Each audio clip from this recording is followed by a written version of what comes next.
All right, everybody. Hello there, and welcome to another episode of the Players View. Today we got Game 4, closeout game. Fenerbahce Beko Istanbul versus AS Monaco in Istanbul. Wow, what a game, what a treat. Jake, nice to see you, my friend. You are in the midst of a crazy series, probably the best one that we've had going on. Before we get into that, here's Coach Obradovic.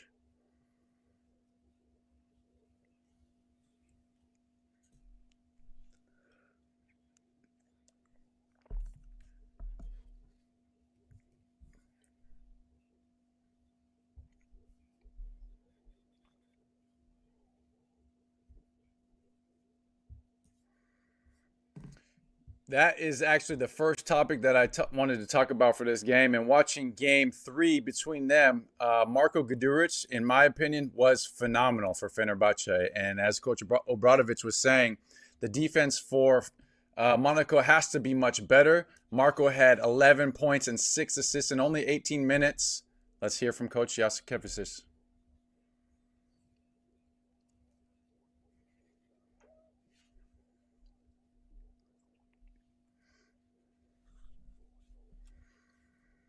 That's the keys to the game. But before we dive into it, we are live on EuroLeague TV and YouTube. So for everybody that's watching on YouTube, it's a new type of format for us. Turn on the game on your TV, and then you can see Jake and I commentating about it. You can get your questions in, comments, interactions on the EuroLeague TV. We really appreciate that. We've had some really good interaction with fans in the recent weeks. So we appreciate that.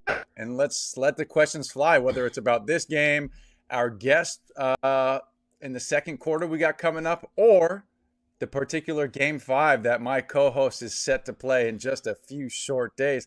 But Jake, before I talk too much, man, what's going on? Where are you? Tell me about it. Mike, what's up? Good evening. Good evening to you. Good evening to the folks watching us out there. We just thought let's play some more basketball. 4 games wasn't enough for us. Let's play. I Let's like make it that. 5. We wanted to go back to Greece anyway. It's lovely this time of year. So yeah, turns out Pana's a pretty good team. So we're You gonna have don't our say. yeah. Turns out they're pretty good. They got second seed for a reason. But Yep. yeah, it was a fun week. Let's cap it off with a great players view tonight. We got a really cool guest tonight, Jonas Maciulis, a guy we both played against, Mm-hmm. EuroLeague legend. Was in Mm-hmm. Real Madrid, was in Zalgiris. So that will be fun. Make sure that all you guys out there get your questions in for us, for Jonas. You can submit your questions on YouTube as well. Like Mike alluded to, the number one issue that people have been telling me about Players View is that you can't watch it full screen. Now, Mm-hmm. hopefully, this will alleviate that. You can watch it full screen on your TV or on your computer or whatever, and then in a separate tab, just have me and Mike open on YouTube Boom. and listen to the best commentary team on this side of the Atlantic Ocean while you take in some great EuroLeague playoffs. All There right, we go. now that we got that taken care of, Yeah. game 4 tonight, Mike. It's going to be a lot of fun. It's going to be a great show. I actually missed game 3 because I was, busy preparing for our game 4. Right. But going back Right. and looking at it, I was very surprised by the backcourt splits between these two teams because, you know, I would say Monaco's biggest strength as a team is that three-headed monster of Mike James, Elliot Kobo, and Jordan Lloyd. And yet, Yep. the Fener guards really, really outplayed them in game 3. Tarek Baberovic Mm-hmm. was also excellent. You already mentioned Guduric, and obviously Nick Kalathis shutting down Mike James on, Mm-hmm. I think like 4 for 15 shooting, something like that. I need to check that. But he's been Four great for defensively 13, all but very season. close. Yeah. He's been great defensively all series and put in a solid performance on the offensive end. So I was very impressed at that backcourt matchups. There you see Nick's stats in game 3. So I wanted to get your take on what we're going to see tonight in game 4, how these backcourts match up against each other. And then also, I want to get your take on how you think John Brown being out affects Monaco in bigger ways than just the, he's a good defender type. Right. That's the obvious one. Give us the more in-depth answer.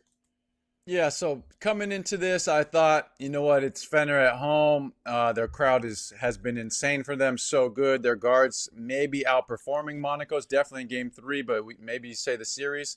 But then I just see Mike James right there in the cutoff hoodie, sweatshirt, towel-like, reminding me of Mike Tyson walking into his fights in the 90s. So I think Mike James is just about to come out and just go insane. I'm feeling that. I'm trying to manifest it because that always makes for a good show. And yeah, you alluded to it. He only had 11 points. He had 11 and 7. I would be happy with an 11 and 7 game. But Mike James, much more qualified to go for 25 and 12.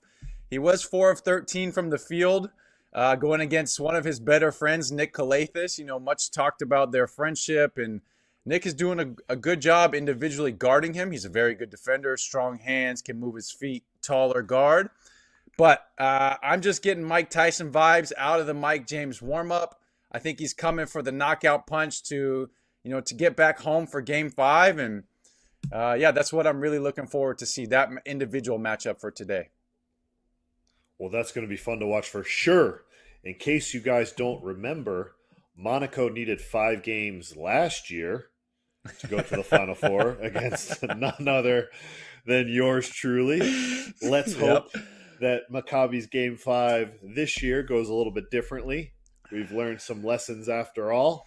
But keeping it focused in Istanbul tonight should be a very good one. We got some significant injuries out for both teams. Jonathan Motley yet to play in this series, and Fenerbahce still has a 2-1 lead, which is quite significant in my opinion. But John Brown being out, I think really, really impacts Monaco much more than Motley for Fenerbahce, because much more than John Brown just being a good on-ball defender, he lets them play with so much freedom and aggressiveness defensively because he fixes so many things by himself. He's in the right position help-wise. He cancels so many pick and rolls just by himself. The on-ball defender doesn't have to break screens as much when he's guarding it because he's up, he stops the ball, and he still gets back in time for the roll man.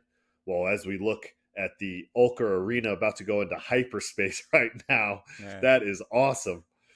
That's great. Wow, what That's an really atmosphere big time pregame show. You can see why Fener has only lost twice at home all season. Monaco wanting to make it 3 times. They need to win tonight to keep the season alive, Mike. It's going to be a great one tonight. Yeah, and that mascot is booming. I like it. He's got the DJ. We got the Undertaker bells to start. For all you wrestling fans, that's really where it's at. But look at this. This is big time. I was reading about it on the EuroLeague Twitter handle, X handle afterwards. They were advertising this pregame for the Game 3 between Fener and Monaco, and now we get to see it live. Like, this sign, look at this. This is awesome. Trying to punch their ticket to go to Berlin. Their crowd is faithful. It looks like they filled it all the way to the top, and as all the players know, Ulker Arena holds a lot of fans. So it's going to be really rocking in there for Game 4. But by any means, anytime it's a closeout game, spirits are high. Your game has to be tight. And, man, it's going to take a lot to knock down Monaco. But correct me if I'm wrong. Maccabi beat Monaco Game 1 last year in the playoffs, similar to how this happened. Fener stole one on the road. Do you remember which game you won at home? Game 3 or 4. Game 4 against Monaco? Game 4. Wow. Okay, so a little bit flip-flop for Monaco in this scenario. They lost Game 3. They're going to have to win Game 4. Wow. Okay. Very cool. Just something to keep our eye on. But what you alluded to at the top, the guards for Monaco not having a great game. Elie Kobo, 2 points. Jordan Lloyd, 11 points. Mike James, 11 points. If you would have told me that they would have collectively been held under 30, I would have bet the over. Good thing I'm not a sports bettor because that was a miserable loss in that sense. So them 3 are just going to have to step up and play better. But to your point, John Brown, energy covers a lot of mistakes. And then when you're really good at something, plus you have a high motor like he does, then you covered so many mistakes by his teammates. It's going to be a really big, impactful day. Maybe Monaco goes in for a shootout instead of a defensive battle. I would love to see that. It'd be a lot more fun for us. Well, you talked about John Brown a little bit. On the offensive end, he's also a great screener, so he knows very well how to get these guys open. He's got great, he's been playing with them for so long, which is one of, I think, Monaco's biggest strengths as a team is that they have all that continuity. They've been playing for Coach Obradovic for such a long time, and they've been in these situations before. They took the series to Game 5 last year and won. They were in the Final Four last year. They have all this experience under their belt. And while the Fenerbahce side has plenty of experience of their own, not necessarily together. So it is a little bit different when you haven't gone through those sort of things as a group. But looking at Fenerbahce tonight, Mike, I want to know if we're going to see some more of these small ball lineups. I've heard some mention of it, just following the series as I can, hearing some of these talks that, Nigel's playing the 5 a little bit, and they're switching everything defensively and really throwing Monaco off. Are we going to see some more of that tonight? Yeah, I think why not? Don't change it up. Be honest. Only played 22 minutes start, but yeah, if you go down the list, you see Nigel Hayes-Davis 33 minutes, Stanley 11. Trying to look at the other Pierre 18, so he was probably playing 4, having a rebound. So you got Nicola Tyler Dorsey, Marco Guduric, Daishan Pierre, Nigel Hayes-Davis, Tarkovic, big minutes, only 4 minutes for Shanley. So yeah, that's a lot of guard play. Just a matter of try to match it and go small and just outperform, or you go the opposite, you play big, play multi-units. It's tough because then who does he guard? He obviously can't guard Nigel Hayes-Davis. He's not going to guard a guard out the perimeter. Very peculiar spot to put him in because it's not like he's a guaranteed bucket every time down on the block with him. So I think you got to try to match it, go small, and just do it better. Well, we will keep our eye on that. Let's say thank you to the folks on Twitter, on X, who've been watching our pregame show. Get over to EuroLeague TV or get over to YouTube to watch the rest of the broadcast. We still got promo codes going. EL15, get 15% off the rest of the playoffs. You are not going to miss it. Not going to want to miss it, I should say. I know you're not going to miss it. If you're tuned into the Players View right now on Friday night, you're not going to want to miss the rest of these playoff series and the Final Four we got coming up. Let's not forget, Mike, that the winner of this series, Fenerbahce and Monaco, play the winner of our series, Pana and Maccabi. So both series great so far. And whoever takes both, I think, is going to make for an incredible semifinal in Berlin. We can get to that more in the second half as we start to see the results come in. Obviously, ours will be decided next week, but we could, have an idea of who's going to be in Berlin, maybe an hour and a half from now. Now, looking ahead to tonight, we see Tyler Dorsey getting the start for Fener. We see Pierre getting the start for Fener, and Monty Eunice getting the start for Monaco. One thing I did want to talk about for Monaco is we've seen a very quiet Dante Hall this series. And with those small ball lineups that we might see for Fenerbahce, Dante Hall could be a good answer because he has some of that mobility to guard smaller bigs. Is such a great threat on the lob and pick and roll with Mike James. They have a great connection. So maybe this is the Dante Hall breakout game in this series. He's only got 5 points total in the series, Mike. Well, he only played 5 minutes last game. Really, the only stat that he had was 1 rebound. But Yakuba Ouattara didn't even play. You see him getting the start here. So maybe Coach Obradovic toying with if he could play the 4 for them, give them some minutes. But Alpha Diallo and Blossomgame were very effective last game in Game 3. Alpha Diallo had 23, Blossomgame 11 on only 7 shots. So they're going to kind of make up your makeshift bigs in this scenario. Blossomgame gets a start today. But yeah, maybe Ouattara, great defender, starting out here early on Calathes, just looking to harass him. He's strong. Maybe he's going to be the gang rebounder that Monaco needs here. And that's the possession that they wanted. So you can see Monaco coming out energized, force Calathes into the wild pass. And here comes Mike James. I like his activity just from the start. It looks like he got a little spring in his step. Well, you mentioned the Mike Tyson vibes. When I saw the towel, my mind immediately went to Apollo Creed. But that's the Philly kid in me. I go to Rocky. But that's Right. on me. But Maciulis, back-to-back great possessions. I thought his defensive pressure on the first one was great. He didn't allow an easy catch from the opposing five-man. Fener's forcing their offense out to 35 feet. And then down at the other end, he gets the beautiful spin baseline, taking advantage of Papagiannis really leaning on him. He's got that great spin. He's got really good footwork in the post. So tremendous two-possession starts for Maciulis, and I would love for them to go right back to him. Here we go. Yeah, it's a great move just to go back on the block.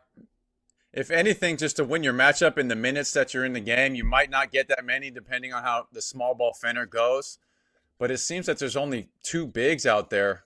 I'm going to consider Daishon Pierre and Nigel Hayes-Davis both guards, just big guards. So we got the new age basketball, 8 guards, 2 bigs out on the court. Going to be a lot of opportunity to drive for the guards of Monaco if they can get Papagiannis just secure with Motiejunas. Well, you said it, Mike. You liked the vibes in the pregame. Mike James getting to his spot at the elbow. I love that. I love that about guards that are so effective about getting to. They know if I just get to my elbow jumper, it's an 80% shot. Mike James has that ability. Wade Baldwin has that ability. A lot of guys in the league, they're so tough when they just get to the spots that they want to and raise up. They're such high percentage shots. Who says the mid range is dead, Mike? The mid-range might be dead in the regular season, but come when it's time to get a tough bucket and defense is turned up, you got to go to the mid-range. That's the bread and butter. So I'm not a fan of saying it's dead by any means. Well, you were also a prolific mid-range shooter. One of the best mid-range jumpers teammates I played with. You used to pump fake one dribble midi, little half curl on the shooting action midi, little reverse pivot back again midi. It was all there. You can keep going, Jake. I don't mind it. No, but thank you. Yeah. So I mean, that's kind of the old school way, but it's just so effective, especially as a taller guard. When you get to your mid and you shoot it high, then nobody's going to be able to block it. You can kind of fade, as we saw Mike James did on his first jumper. He's not the tallest guard, but he shoots way above his head, and he's going to add a little fade to it. So I don't see Calathes being able to get to blocking that one.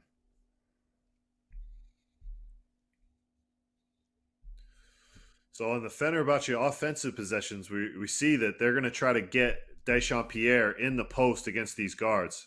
Daishon Pierre, we talked about Shengelia's spin game when we had a Bologna game on the Players View. Daishon Pierre, great spin moves in the post and off closeout as well. Yes. Let's see if we can get a couple Daishon Pierre spins on these small guards in the post. Nice pass.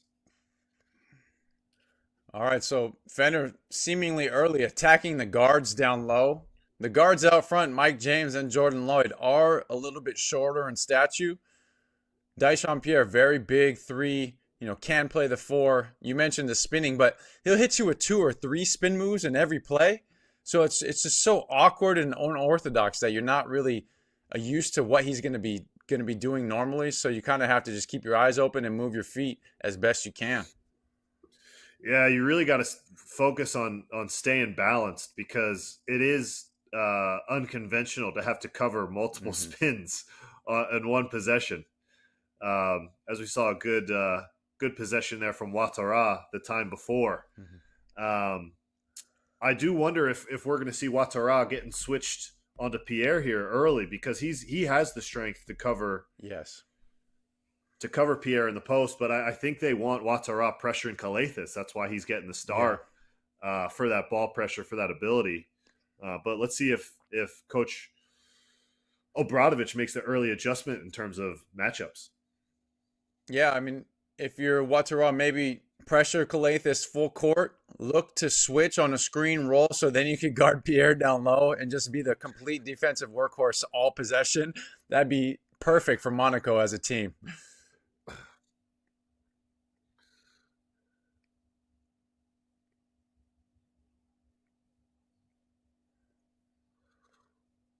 Well, for those of you that are real Players View veterans, you'll recognize that last set that Monaco just ran. They ran that empty corner stack pick and roll that we talked about Barcelona running with Jakubaitis on our last broadcast. So some, I don't want to say stealing of plays because almost every team in the world now is running stack pick and roll, but that is becoming a more popular wrinkle. You empty out the corner and you run the stack from the 45, but well defended. They switched it and then doubled out of the post. So nice job defensively to adjust to that one. Yeah, Nick Calathes has been running that for years, back to his Pana days. He used to run it with James Gist and Steven Lasme and throw the one-handed lobs because nobody's on the backside. Absolutely. Yeah, that was just very elite by him. So couple substitutions early. Got Baberovic in the game for Dyson Pierre. Nice pass by Jordan Lloyd to Maciulis on the roll. Yeah, great ball movement by Monaco. Typically, you're going to see that catch and shoot after the drive. But Maciulis able to make this pass. Not many bigs can catch that. Look at the effect that pass has on the defense. As soon as Maciulis catches it, he's surrounded by 3 Fenerbahce defenders. And he does a good job. Okay, I know he knows he has to pass the ball there. He gets it. He gets fouled. But when you get the ball into those dangerous areas like that, you force the defense to respond. So nice pass by Jordan Lloyd. Maciulis gets the foul, but ultimately it's a smart foul. You take away a very dangerous offensive action, and then you end up getting a stop.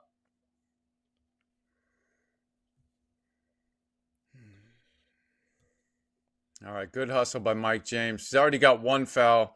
Got to play with their hands up, but able to deflect that pass out of bounds.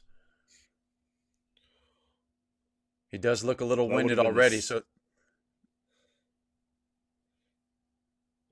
Big man move from Dorsey. Look at that. Little big power dribble, finishes with the left. The other hand is up there to protect the ball. That's nice from the 2-man. Your former teammate, you don't typically get to see him inside the paint like that. So you practice with him every day. Does he have that kind of footwork and jump hook skills or power dribble? Well, I've seen him do those power dribbles in the paint. He's definitely known for that. But I didn't know he had the kind of jump hook finish with the left that we saw there. Definitely more typical to see Tyler finish, with a midi or even with a floater, as opposed to the 2-hand power dribble, shoulder in, and then jump hook. That's a new one for me as well.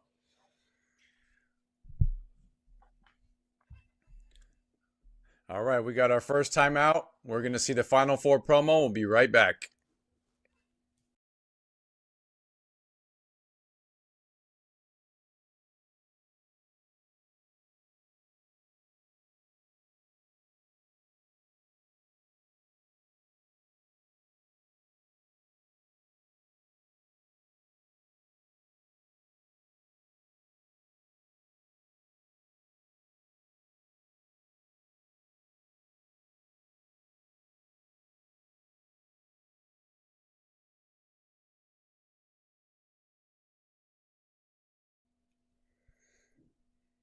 All right, May 24th in Berlin, Germany. Real Madrid is waiting for all of us. They got their series done with the sweep against Baskonia, and now they're sitting back on their couch, chilling, watching all of us beat the hell out of each other to try to get there as well.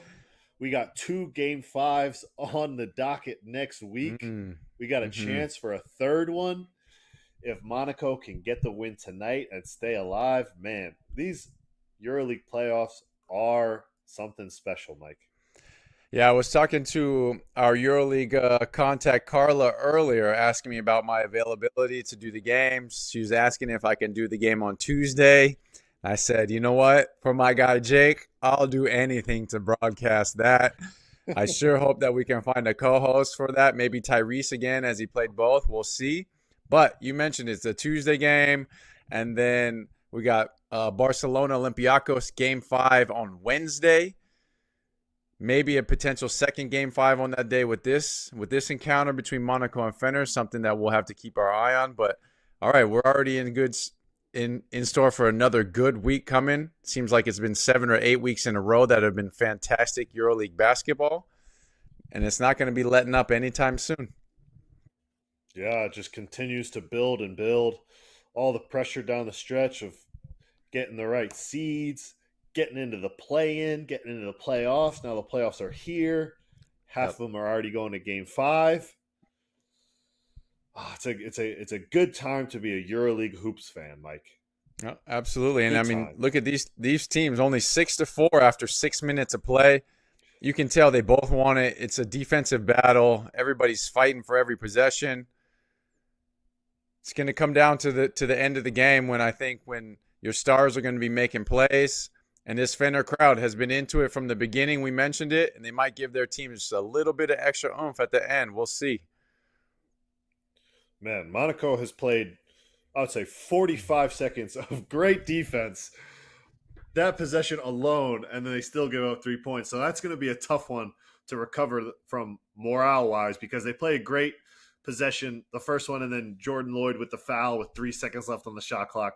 They play another great possession, give up an offensive rebound, another great one, and a contested shot. So that can be how it goes, Mike. Basketball is a fickle game. Sometimes you can do everything right, one tiny little, maybe half a step late, and you're down 5. Yeah, but your team is like a chain link fence. You can't have any cuts in the armor.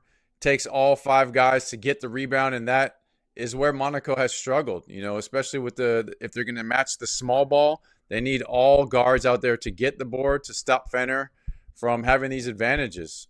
And I think the advantage lies right where we just saw Nigel Hayes-Davis. He's kind of kept a few balls alive. Nick Calathis, a great offensive rebounder for a point guard, something we got to keep our eyes on. But we see Jaite in the game, checking in for Maciulis. So you mentioned it. Dante Hall still hasn't got in, only 5 minutes last game. We'll keep an eye on that one. Scotty Wilbekin and Marko Guduric and Biberovic in. So we talked about Guduric and Biberovic. Scotty Wilbekin also solid in game 3. That's a nice move, Scotty. That's a nice move. Starting to heat up. Starting to take the lid off the rim for Fener tonight. But man, yeah, these guards for Fener, they were tremendous in game 3. Not only did they produce offensively, but they shut down James, Okobo, and Lloyd. Okobo only 2 points in that game 3, and the 3 of them combined 2 for 13 from 3 in that game 3, Mike. So all signs so far pointed to Monaco continuing to struggle to shoot, especially in that tough arena. But I give a lot of credit to Fener. They were really bothering Monaco, not giving up any easy looks. And as I say that, Mike James gets right to the rim. Yeah, I mean, he took a beating, so I'll give them that. If he's going to get to the rim, you got to foul him, put him on the ground, old school style. But I think nice little sell by Guduric. Yeah, okay, Mike James gave you a little bit of a shoulder, but it wasn't that bad. Good no call by the referee. They're going to have to make Mike James earn it, because he's the trump card in this scenario. He can really get them going.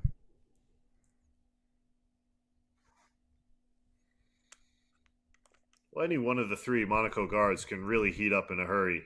Okobo, Lloyd, or James. They all have that microwave tendency where they can, they see one shot go in. You really got to pay attention to them on that next possession, because they're ultra aggressive to try to heat up in a hurry. Yeah, I think another thing that we should mention, you said at the top of the show, Fener's only lost 2 home games all year in the EuroLeague, but they had a coaching change. And that usually you have home losses, which lead to the coaching change, and they've only had 2 all year. So for them to get on track, some new players this season, get a new coach midway through, and then to buy into Coach Charis's philosophies and use it well, But let's listen into the referees right now.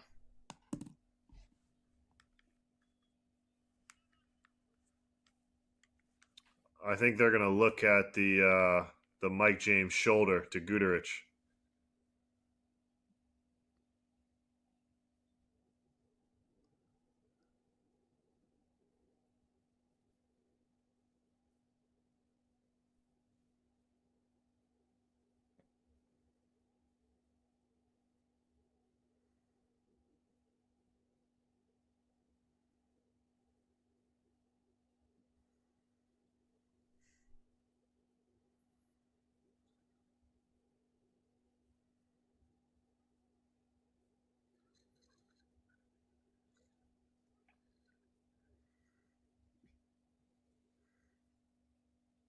Great explanation by the referees. I really like him right there on the screen.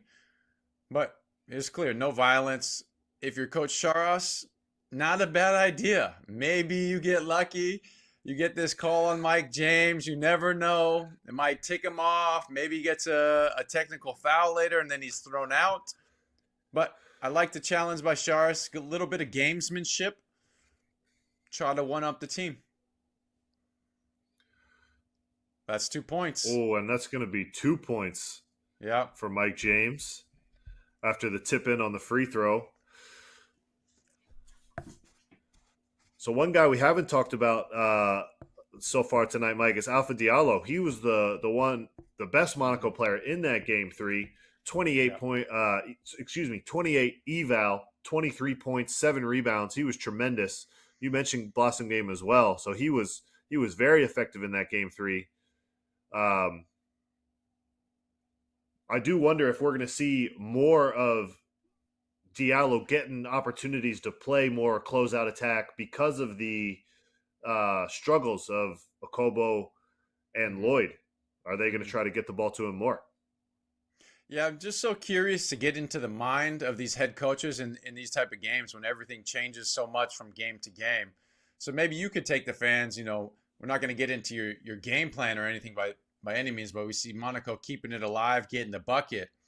But have you guys had a philosophy change game to game, or is it you're keeping the same principles and just showing where you need to execute better from your film, or what's the mindset change? I would say there's a little bit of both. There were like some actions where we needed to change how we were defending it. Mm-hmm. But in general, it's just like small adjustments. Our positioning needs to be right. We need to be in a stance, stuff like that.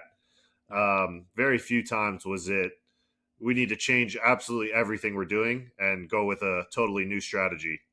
That was because I think, when you just don't have that much time, especially between games 3 and 4, or, between games 1 and 2, between games 2 and 3, we had some time to do some stuff. Yeah, but yeah. I would say it's much more fine tuning than it is big wholesale changes, at least for us. Oh, okay. Well, whatever fine tuning you guys did from games 2 to 3, the star of the game was Kostas Lukas in game 2. Comes out, I think you guys held him to a donut in game 3, if I'm not mistaken. So if you're telling me that there was no game changes, you just need to do what you did a week ago to hold him to 0 points in game 5 again at home. So that would be big time for you guys. There were certainly some adjustments we made. Yeah. He was tremendous in that game 2, and then he was tremendous in that game 4. So maybe he was just saving all his energy for game 4, because I don't think they missed very many shots last night at all. Whether we played good defense or not, they seem to be making shots at a very high clip. So whatever we did between games 2 and 3, we're going to need to do again, because he was killing in game 4 once again. Well, maybe because he's such a vet now that he doesn't need to do it every game, but yeah, he's had some masterful performances. But to your credit, you guys have really held him in 2 of the games, so you're gonna have to be for game 5. I'll tell you what, I'm looking forward to it. Like I said earlier, I hope we can get a co-host so we can do the game here on the Players View and watch you hopefully go for about 15 on 5 shots. That's what I'm bargaining for, Jake. Yeah, let's do it. Let's speak it into existence. Yeah, all right, great. All right, so just a reminder for everybody, after this first quarter, we're going to have a special guest, Jonas Maciulis. Don't forget to get your questions, comments, whatever you got for Jonas into us using the hashtag #ThePlayersView. It's going to be a good time. We're going to have our final possession here in a slugfest of a first quarter. Fener's got a 4-point lead. They got a small 3-point differential, so likely they'll have the last shot. Let's see if Fener can stretch out this lead. I like the ball in Scotty's hands. To me, he's the best playmaker in this aspect. Can shoot from anywhere. Very good defense, Nice defense, though. Yeah. Yeah. Definitely what you want to try to force Scotty to do. He's really good going right, really good shooting from behind the arc. So if you get him going left inside, I'd say that's a good job defensively. So there you have it. There's our first quarter. Fener taking a 4-point lead at home. When we come back, we're going to have a very special guest. Let's take a look at our first quarter highlights.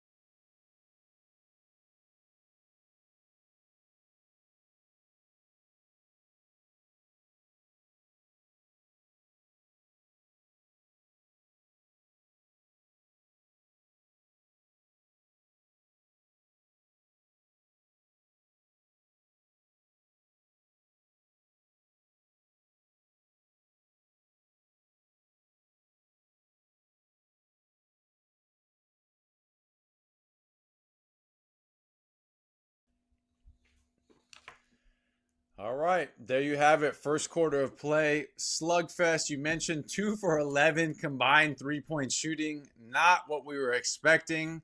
I was expecting Mike James to go early 90s Mike Tyson and come out firing. Fener has made it a little bit more difficult than that. But everybody, welcome Jonas Maciulis. Jonas, thank you for joining the show. We were talking before the show off camera, and we just told you that we wanted to hear all your cool stories, all the drama inside of every locker room that you ever had. You can out anybody. It's no problem. Safe space here. But, okay, so it's game 4 of the EuroLeague playoffs. Tell me, in a do-or-die situation like you're in with Monaco, if you lose, you go home. Is there any type of change for you mentality-wise coming into the game? Or are you still just trying to play the same game, just do it a little bit more sharp? I mean, they have to. First of all, hello everybody.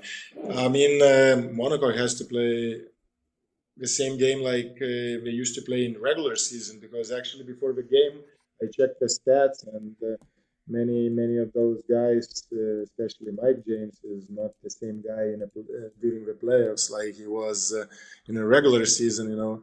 So the team actually needs him, and we see the defense. Fenerbahce is playing against him, and it's really tough for him to be the same player. And plus, Fener is always in a game 1.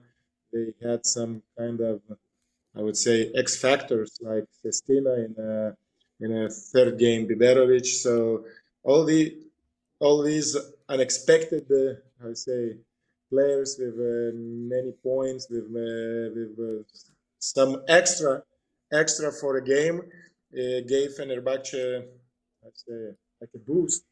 So I'm expecting from Monaco players, from somebody to step up and to be this X factor, like to do something extraordinary, during this game. But so far we see that Monaco kind of keep playing the same game. In the beginning they started to attack Papagiannis a little bit with Motiejunas, and then that's it. And still they playing the same game actually. I don't see many changes. It's a timely bucket. Timely bucket for Motiejunas, because, Jonas, I wanted to ask you about him. Correct me if I'm wrong. You guys played together when Motiejunas was a young fella in Zalgiris, right? Yes. We played together in Zalgiris, and then we were roommates in national team for 4 years, I think, 4 summers, something like So this. what can you tell us? What can you tell us about a young Maciulis and the player and the person that he was then versus now? Oh wow! So I can tell you a story about him.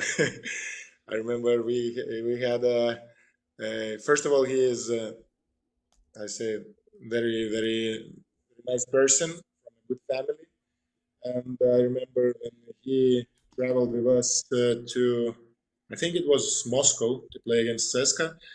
I woke up during the, I don't know, I usually go to sleep early. I woke up like late night, and I see the light is on and Motiejunas is still doing homeworks because he was at school, still he was in school. So I said, is it okay that I'm gonna do, because I need to do my homeworks? I said, okay, it's fine. Just don't forget to turn off the light later. So he is that kind of guy. He's very responsible. He has good work ethic. He's a guy he's a guy you want to have in a team to win a game, because he always puts a team in front of individual, I don't know, individual performance. Yeah, most Europeans that I ever played with always talked about the team concept more so than the individual. And at first, I was like, yeah, I'm not buying into it. There's no way you guys actually believe that the team is over this. It sounds good. You want to be the good locker room guy. But over the years, I've come to notice that it is very true. It's a way that you guys, pride yourselves on the game. You see it on the national team level with the sharing of the ball, and people who are superstars for their clubs might not be the superstar for the national team. So to your point, Motiejunas being a great team guy and doing his homework late at night because he's a stand-up individual, it makes all the sense in the world. And when he's out there and he's playing well, Monaco is that much better. So it is great to see, as we see Scotty Wilbekin knock down another three, 2 for 2 on the game. That's not what you want to see if you're a Monaco fan, because if he gets it going, then oh boy, it could be a long night. Let's talk about the hardware that you have behind you, the trophies. So we mentioned it off camera. You got some really cool stuff back there. What years did you win the championship for the fans, and take us through those memories? I mean, this is the only EuroLeague trophy I have. It was in 2015 in Madrid with Real Madrid, and all these, actually, this section of my trophies is for Real Madrid era. So totally 8 trophies. So eight trophies we won together in 4 years. So it's a corner for them, for EuroLeague Cup included. So I was really happy to be part of that. I would say actually it was like kind of Real Madrid era from 2014 to 2019. I would say then they won 2 EuroLeagues, many titles in Spain, so even Intercontinental Cup as well, so it was really fun. It was really fun to be part of that group of guys and of that club, for sure. Jonas, I wanted to ask you about the style of play back when you were playing for Real Madrid versus what you see when you watch the games now. Thinking particularly like watching Baskonia play with Marcus Howard, that kind of play never really existed when you were playing for Real Madrid. To have one guy shoot, 20 or 30 shots, one guy shooting 15 threes, and to be fair, it is effective. He shoots good percentages. Baskonia won a lot of games this year. So I wanted to hear your thoughts on how the EuroLeague game has changed since you were playing in it, and how you feel about it. Do you think one way is better or worse than the other?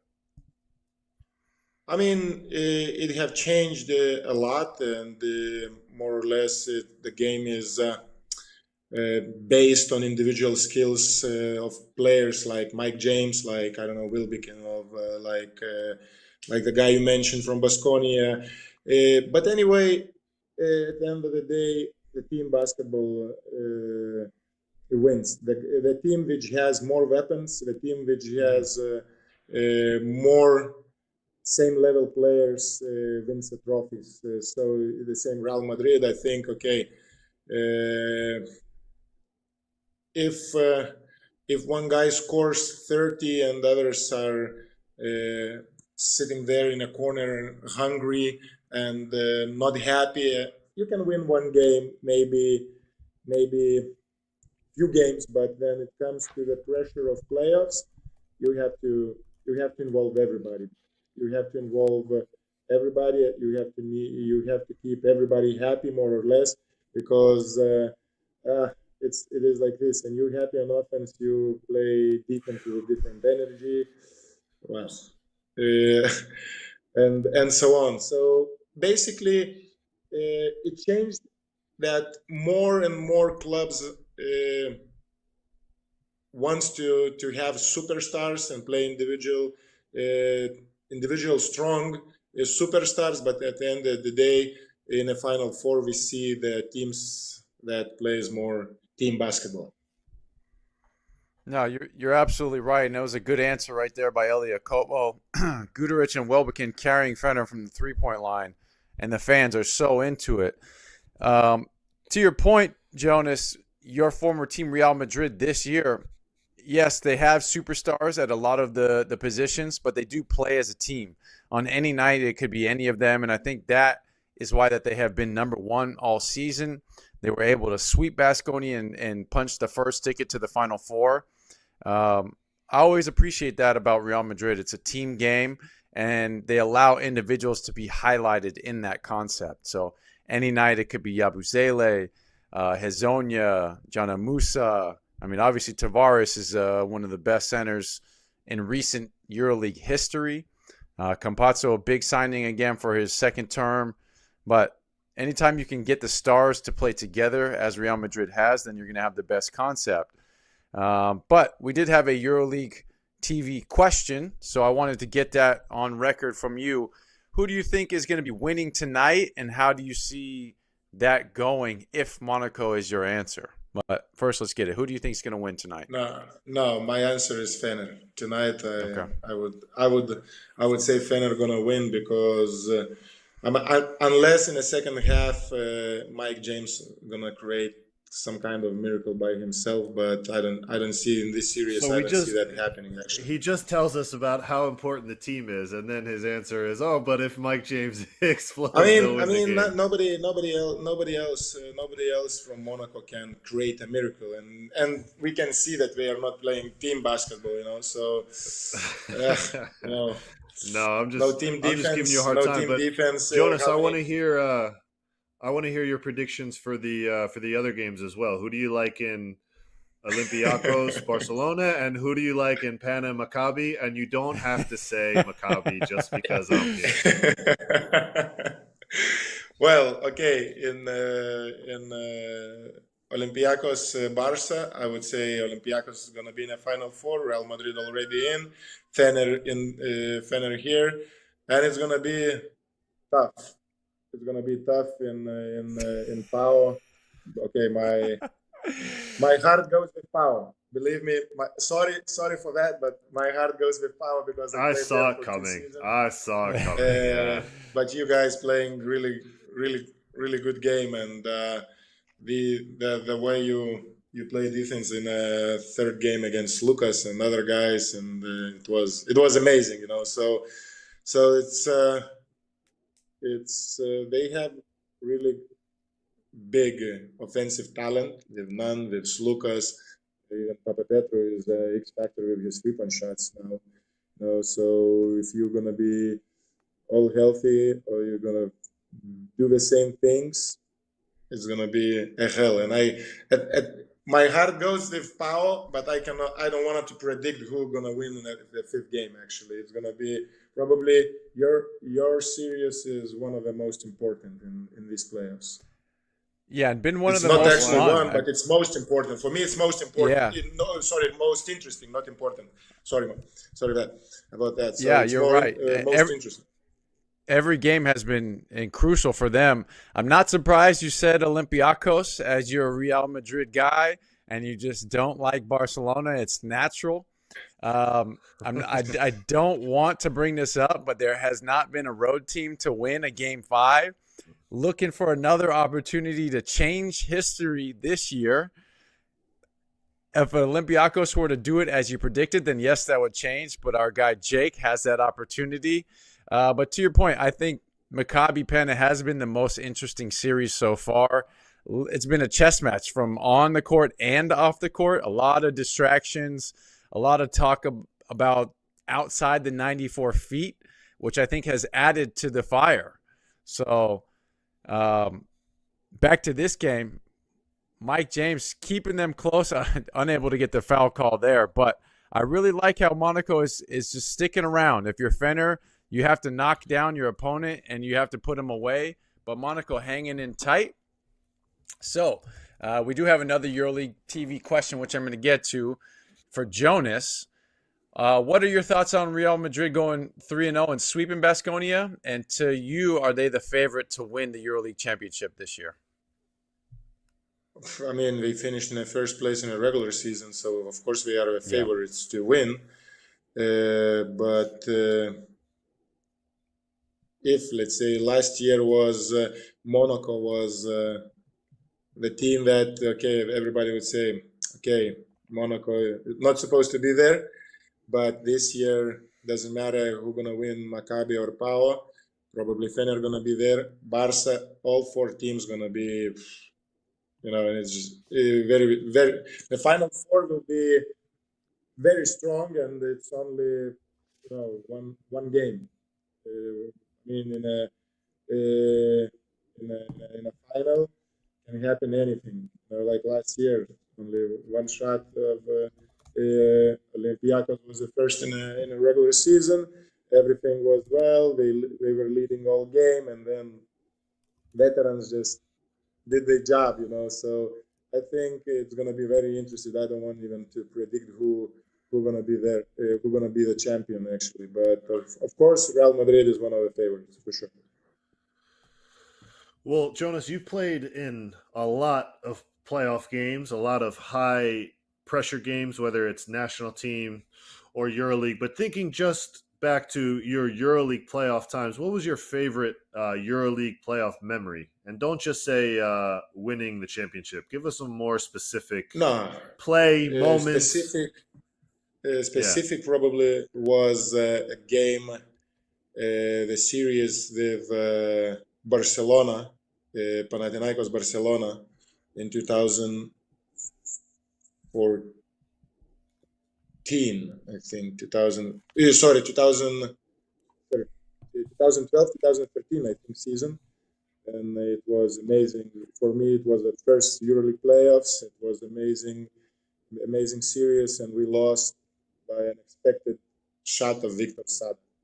3-point shots, so that the guy who was shooting, I don't know, 16%, we were risking everything, and actually he killed us in the last game, so it was amazing experience, and but the first playoffs was like this. We lost actually. We were up actually we lost the 4th game at home. And then the 5th game we lost easy in Barcelona, but that was the 4th game was crucial. We were leading the series 2-1, and we were leading the game. We had a lead at the end of the game, and Victor Sada just killed us. So it was like something that we couldn't predict, that we were not ready, and then of course the 5th game was. We were a bunch of rookies. We were a bunch of new guys in EuroLeague. Me, Gist, Mike Bramos, Lastme. It was the first season for us. I mean, first time for us in EuroLeague playoffs. So we didn't know how to react actually, in the game 5, and we lost it. So probably this was the most memorable let's say, playoff series for me.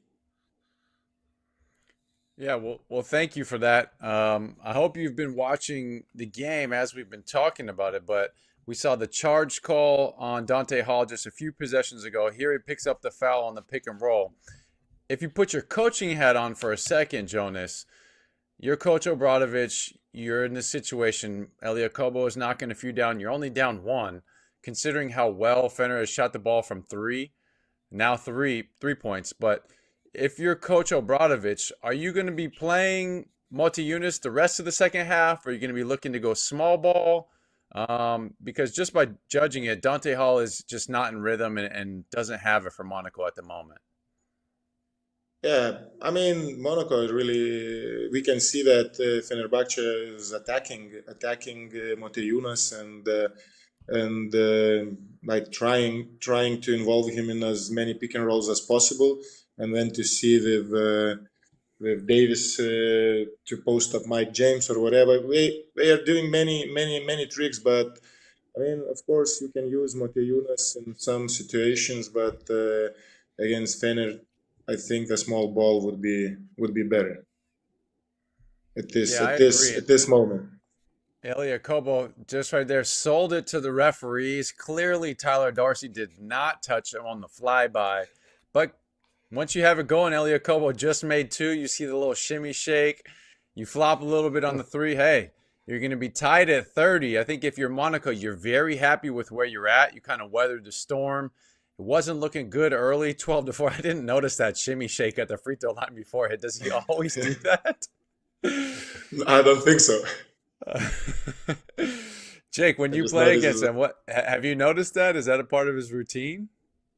I certainly don't remember it, but it's hard for me to believe that he would change his routine just after making a couple of shots. But who knows? Yeah, big swag. As we can see how we attacking Mike James on the low post. Everybody, they're just trying to pose him up. Okay, now he sold it. This offensive foul. I don't know if Mike James so weak to flop like to fall down like this.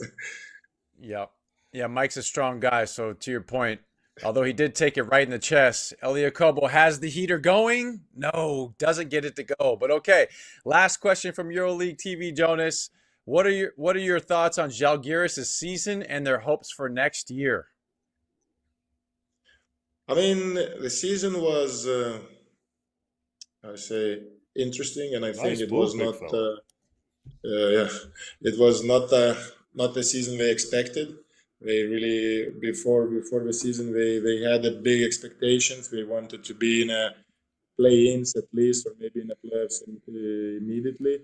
But there were changes of coaches and so on, and they had so many injuries and injuries of important guys. Mm-hmm. So I would say they reached maximum of what they could, but now they started to build the team. They're signing, re-signing, renewing contracts with Lithuanians, with local players. I think next year they had to little bit to change the team. Evans probably gonna leave. Schmidt's probably gonna leave. So all these changes of important rotation players like gonna how say gonna a little bit hurt the team, and they're gonna need some time to start playing to show high level basketball. So for a team like this, for Zalgiris, which is underdogs always, I think the season might be more or less the same like this season. Well, it's going to be tough for them for sure. They are, like you said, clubs like Zalgiris always tend to be fighting uphill. Not usually the same kind of financial power as the other bigger clubs in EuroLeague. But before we let you go, Jonas, and it's been a great second quarter with you. Before we let you go, I'm curious what after basketball finished for you. How are you staying busy these days? What are you up to day to day? Well, actually, I stayed close to basketball. First of all, okay, I'm like a sport director in a first division team in Nevėžis. We have one guy from Israel, Mitybo. Oh, If I he's don't know been if you know killing him, lately. Triple yes, double. he actually came from Maccabi this youth program. So so this guy is with us. He's killing lately. Yesterday he did a triple double against Zalgiris. Actually, we played against Zalgiris. We lost, but he did a triple double. 10 rebounds.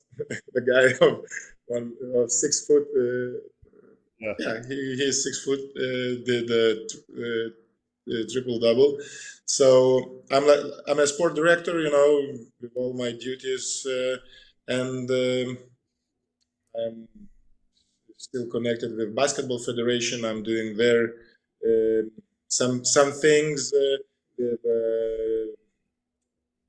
youth national teams and so on. So I'm connected to basketball, and I really want to stay there.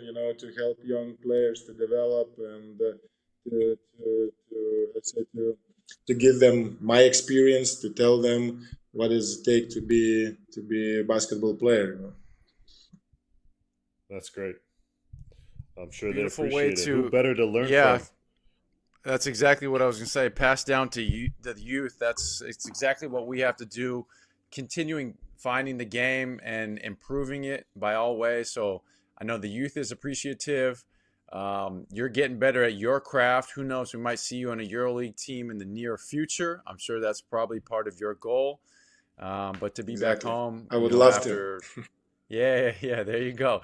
So to all you EuroLeague GMs that are watching the Players View, keep that in mind. An up and coming Jonas Maciulis as the sports director. He knows the game, obviously, can provide great insight to the team. But getting back to this game, huge offensive rebound right there by Papagiannis, able to get the and one. I think this might be the last that we see of Dante Hall for the rest of the game. He's had a rough go this quarter. Yeah. The charge call, this foul, the 2 missed free throws. So I think it's got to be Jaite and Maciulis the rest of the way, if they even go for a big. But 8.9 seconds, Monaco is going to get the last shot, assuming they get the rebound or take it out.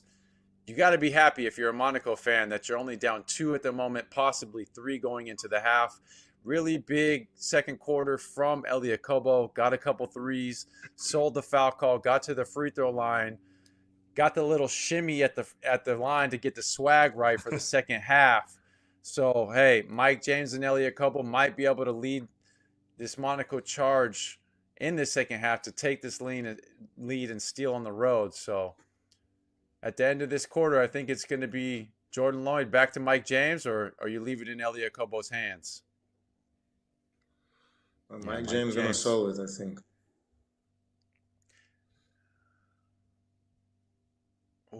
Well defended. Very, very well defended. As we've seen all series, Nick Kalathis had it locked down. So we are going to see a 3-point lead for the host Fenerbahce here in a critical game 4. We want to give a very, very big thank you for the man himself, Jonas Maciulis, for joining us on the Players View. Thank you for sharing your insights, few stories. Thank you, Jonas. We appreciate you very much. Yeah, thank you. Guys. Use his this handle you see there. You can interact with him on Twitter. Thanks again, Jonas. Let's go to the interview, and then we will be back for the halftime. Thank you, guys. Good luck.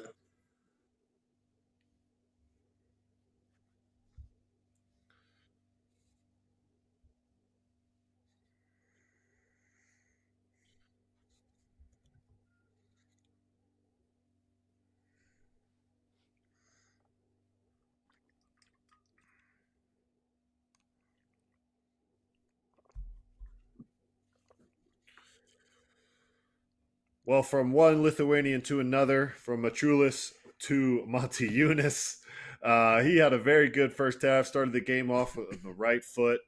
Quick stop, quick bucket. He had a few more in the second quarter while we were talking to his countrymen. Let's hear from Papagiannis.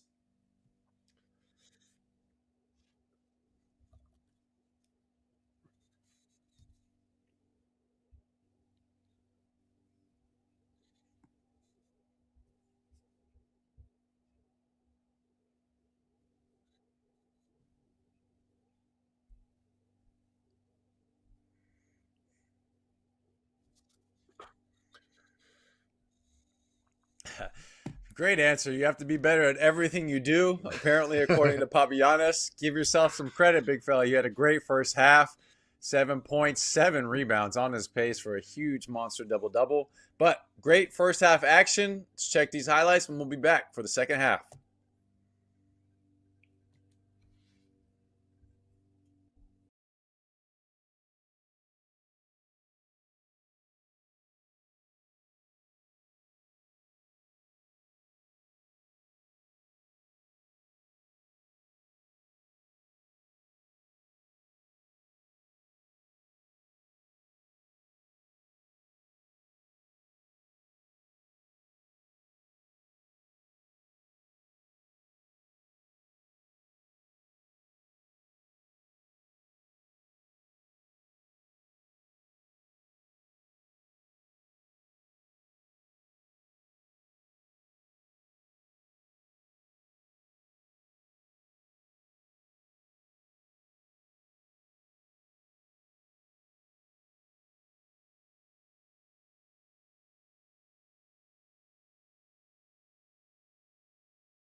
All right, welcome back to the Players View.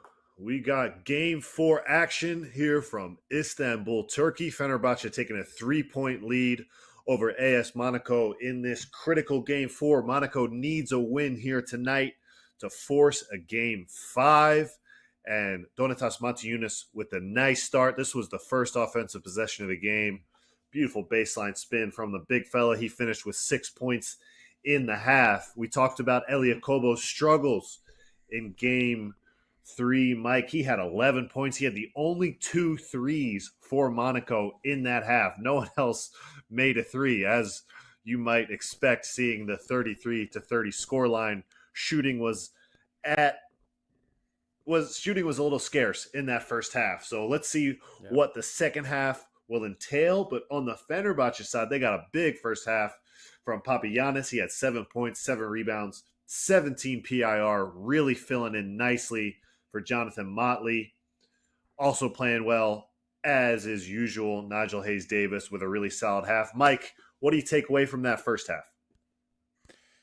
The thing that I take away most is boom, we're live on YouTube. So I'm watching ourselves. That is pretty cool. Shout out to the production team for making this happen. We've been talking about something like this for quite a while. If we could just get the game on there next time. But that's my biggest takeaway. Secondly, I think Scotty Wilbekin came in and gave them a great boost. A couple really tough threes. And then Guduric had some nice threes. I want to say Monaco is going to shoot it better in the second half. The fact that they only have 2 threes and both of them from Akobo, very shocking. They're going to have to make some buckets, especially to get the win on the road. One of the comments that I read on YouTube was really funny. It was like, is Mike James going to break out of Colathis's chamber? That is hilarious to me because Nick is playing great defense on Mike James. Mike James still getting some buckets, as he's going to do. But when you're Calathis and you're able to slow him down that much, it's been great. Let's hear from Coach Obradovic.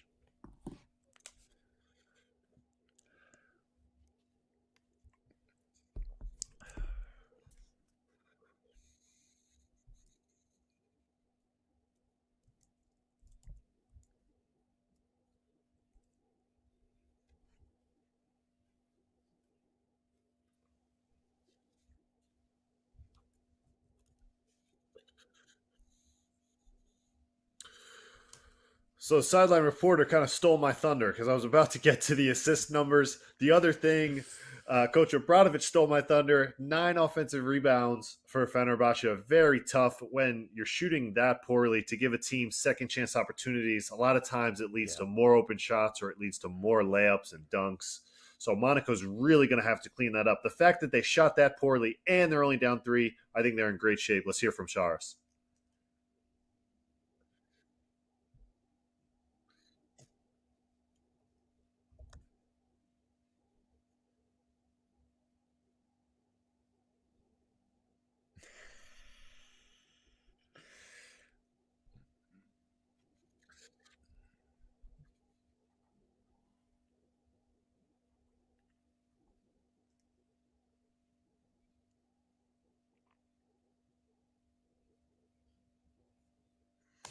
That's a typical Coach Charas answer. Everything is team affiliated, less one-on-one than you would hope for in his offense.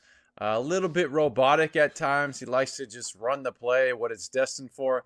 I like a little more creativity and flow from the offense. All of the players that he has are magicians out there in their own right. So I don't mind it. But to his point, they are a little bit amped up. A couple long shots, maybe a little wild turnovers, a couple wild passes. So if you're able to settle down and then move the ball and get the angles or get Monaco in rotation and then look to attack, that would be even better. But Papagiannis, he's been the anchor for them. Outside of the foul that he had on the Dante Hall lob, he's been phenomenal. Haven't even seen any mistakes really for the most part. Looking at the box score at the halftime, Monaco, the only thing that stood out as a really good thing was Elia Kobo. Everything else is 2 points, 4 points, 1 for 4 shooting, Mike James, not a great first half, as you see Nicolaitis just man-to-man guarding him all the way down the court, full denial. Great job by him. Yeah, it's one thing that I think is always fun about the playoffs is what performances are we going to get from the non-stars? Jonas Maciulis sort of talked about it. Part of his answer in the second quarter is who's going to step up and be the X factor. And I think there's a great opportunity for both sides here for that. We saw Alpha Diallo with a huge performance in the third game, but it wasn't enough to win the game. But we haven't really seen anything from him thus far tonight. The only, positive plays we've seen from Monaco are from the guys we expected to, Maciulis, Mike James, and Elie Okobo. So I think there's a great opportunity for Blossom Game or Alpha Diallo or even Ouattara to make some big shots. Ouattara made some huge shots against us in our playoff series last year. Have some nightmares about that guy. I swear he shot 100% from the field against us in the playoffs last series. So I know they have the capabilities to do that. They have the kind of players. They have the talent. Again, I'm optimistic that if Monaco is going to shoot that poorly, they're only going to have 2 assists, and they're going to give up 9 offensive rebounds to the opposing team, and they're only down 3. I'm optimistic, but something's going to have to change in this second half. They're going to need to get some rhythm going offensively because it's been tough sledding so far. Tough sledding is right, and you just can't give up wide open shots to Scotty Wilbekin. Great pass by Nigel Hayes-Davis, draws the double cross-court kick, phenomenal. But one thing, a small little story. When we were in Maccabi, they had a sports psychiatrist, or psychologist, excuse me. So I got to meet with him a few times, and I was, before these quote-unquote big games, as this Game 4 in the playoffs or cup game, something like that, I would meet with him and I would talk about, people are saying it's pressure, this and that. And he would just went on to tell me there's no such thing as pressure. It's made up. But if you are going to look at it that way, on the other side of the door of pressure is opportunity. So when you think about it like that, you can kind of write your own script if you want to be a legend or think along the lines of that. But the opportunity to play well and further solidify yourself in the EuroLeague individually and then as a team is just knocking on that door and getting through it. So I really appreciated it from that, and that will stick with me for the rest of my life. So shout out to our sports psychologist that we had in Maccabi. Monaco only down 6, knocking on that door. Opportunity is waiting. Well, that's tremendous, Mike. That's a very, very interesting anecdote. I'm surprised I've never heard it before. All the time we spent together. Right. You don't think to share it with me before one of my big games, or no? You're just keeping that to yourself until we're doing the player's view with 2 teams. Okay, whatever. We'll get into that later. But for me personally, whenever I start to feel like, oh, this is a big game, or there's pressure, or I feel myself start to overthink things.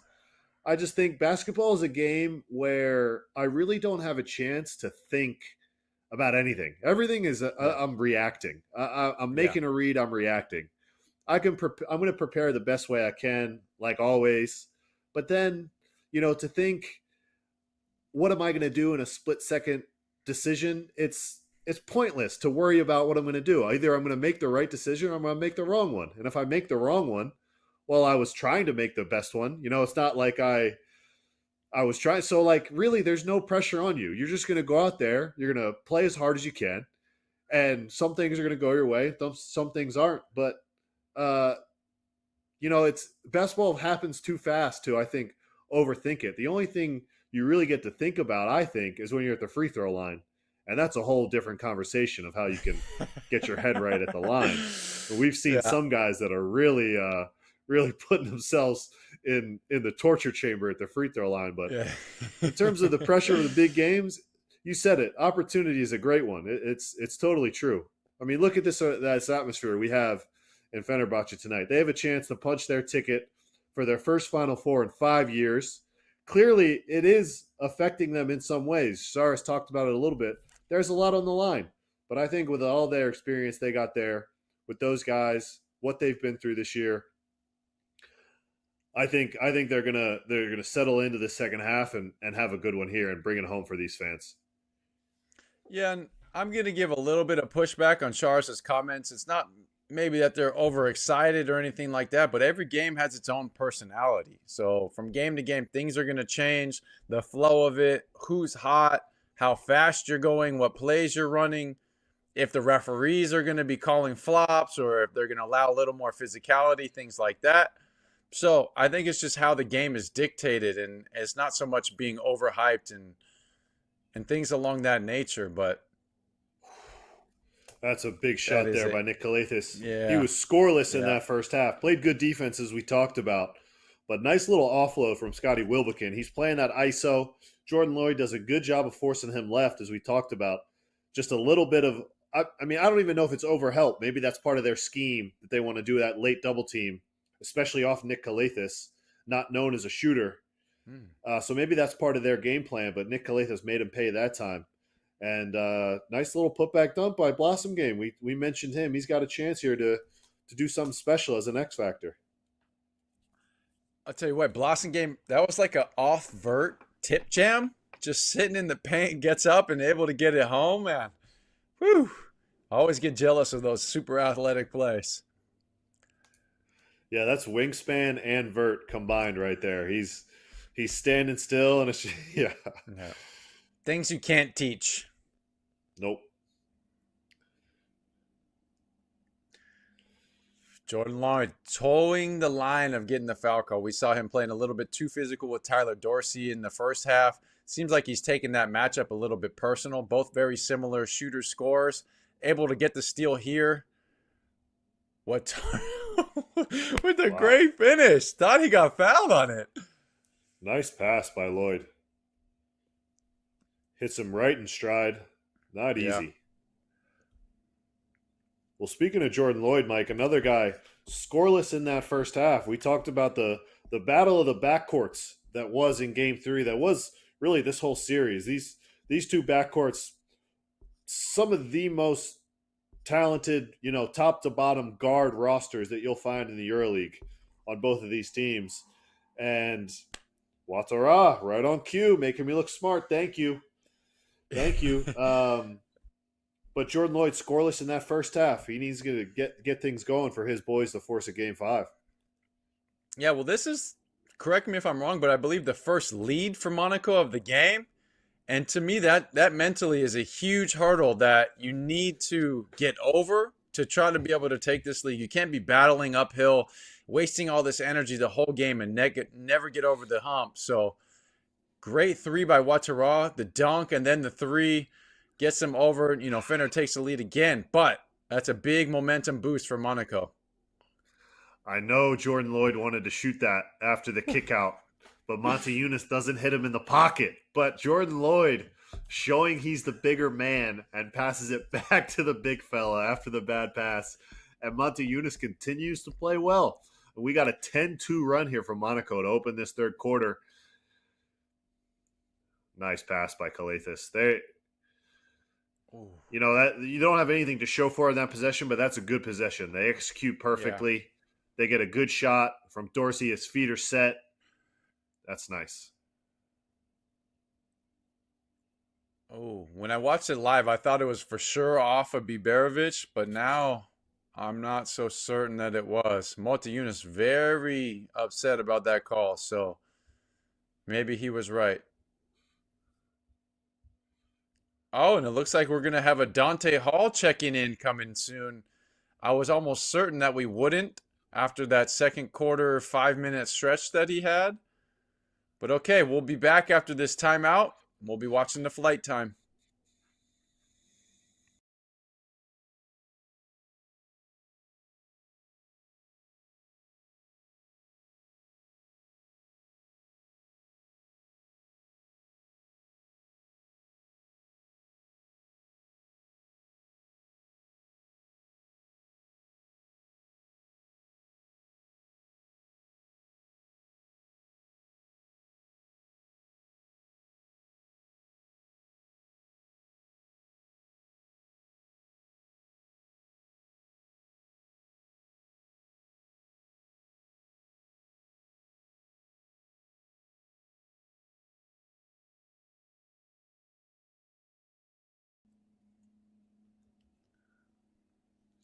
Well, fresh in our memories, Yakubo Watara with the little two-handed double clutch flush, and you can see why Jordan Lloyd was upset on the court. Definitely some contact, Nick Kalathis there, but he had a big start to this third quarter here. Makes a big three, and then the transition dunk, giving his boys their first lead, and they are very much back in it, Mike. They were slow to start the game offensively, slow to find a good offensive rhythm in that first half.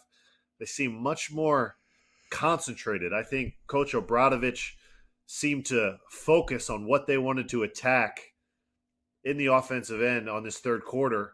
And then on top of that, always looks better when you can get a good run out dunk or two and a putback dunk like we saw from Blossom game. It's going to make your offense look great at the end of the day if you get a couple of those. Yeah, absolutely. Monaco was the one giving up the offensive rebounds in the first half, but that put back by Blossom game. And here, did they force the 5-second turnover? Something that you don't see. Oh, man, you might never see that in the whole season. So, great defense. I like the spirit by Monaco. Elia Kobo checking in, see if he can pick up where he left off in the first half. Okay, and then the Dante Hall, he checked in. We'll see how he answers this second half for himself. Wow, nice big finish bucket. there, Blossom game. Yeah. Not easy at all. I No, thought he over kind of second Papagiannis. guessed himself. Yeah, I thought he second guessed himself, and he had the initial jump hook off the spin, but he went, two more pivots and then the fade over the 7-footer. Very tough. But Mike, regarding Dante Hall, I was with you. Like watching his body language when he got subbed out in the first half. I thought, when Coach Obradovic saw that, oh, he's done. But maybe they had a talk in halftime. And I like it. Give the guy a shot to redeem himself. Maybe he's going to come out really motivated here in the second half. And he's such a game-changing athlete that can do such special things that, if you can get him going here, as we see he gets the rebound, can do big things for your club. Ooh. Although Mike James did not make that second attack, I really like to see him operate a little bit faster. I know he's getting double team on the pick and roll, but he's taking his time too much, in my opinion, given the Fener defense options to set up and kind of set the 5 guys against him. So if you're Mike James, I think you got to look to attack quickly and be very decisive in your actions. I think that's going to help. So we'll see the last quarter coming up if he's going to be able to operate any quicker or if he's going to be continually slowing the ball down. But so it's a big man 3 battle. We saw Maciulis with the step back earlier. Now Papagiannis from the top of the key. Well, I do think in these isolation situations for Monaco, this is where they kind of miss John Brown, because John Brown off the ball in those isos, he was always so good about setting flares at the right time, finding the open window. If guys want to trap Mike James or Elia Kobo or whoever, he was great. He's a really smart player, finding the window offensively, setting a flare if his guy's the one helping. Really, really good at that. So I think on those isolations, they miss his experience and his IQ in those scenarios.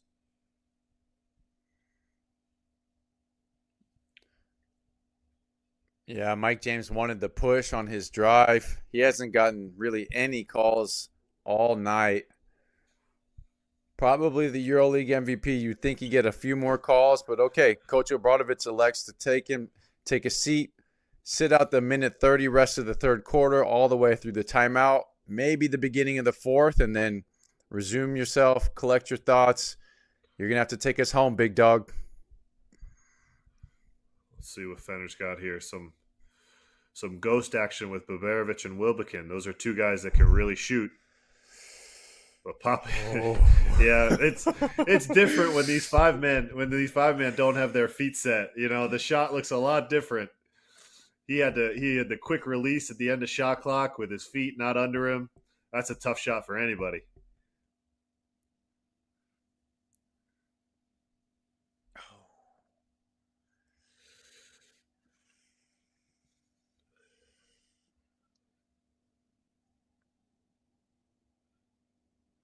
Haven't seen much from Guduric in this game, Mike, after a strong game 3. Yeah, and he gets the shoe wipe mid play. I appreciate that. Oh, What? I'm shocked at I think he the tipped pass it. was I so think that's what happened. lackadaisical from Yeah. Papagiannis. Yeah. Why did he throw it so chill? Like, put some heat on it, man. These are EuroLeague athletes. You can't throw a soft pass in the corner. Right. Everyone's going to close out like crazy. Oh. All right. Well, what a third quarter we have. What a game we got. This is game 4. Monaco season on the line, and what a response from them. Coach Obradovic must have said something crazy in the, in the locker room at halftime. They take a 1-point lead over Fener. We're going to have a great fourth quarter here on the Players View. We will take a break, and we'll be back with the action.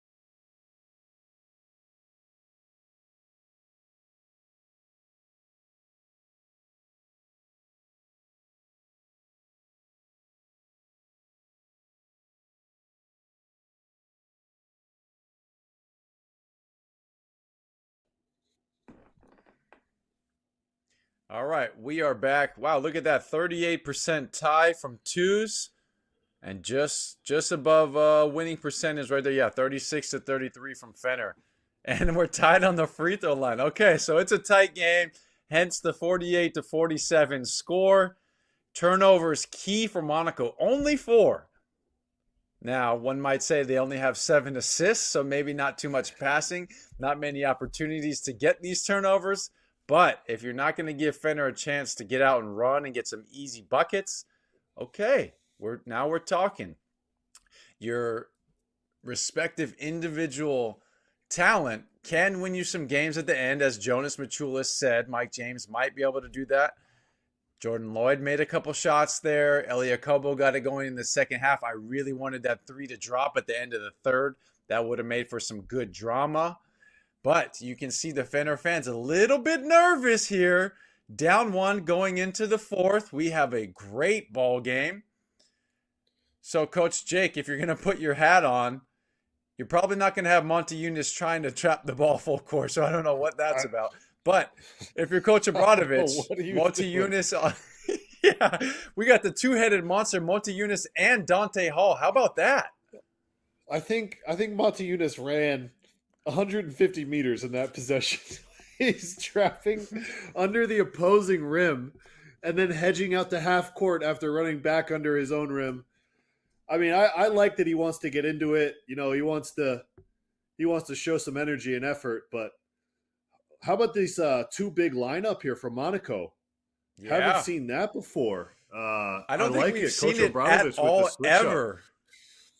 I don't remember it at all in our series last year.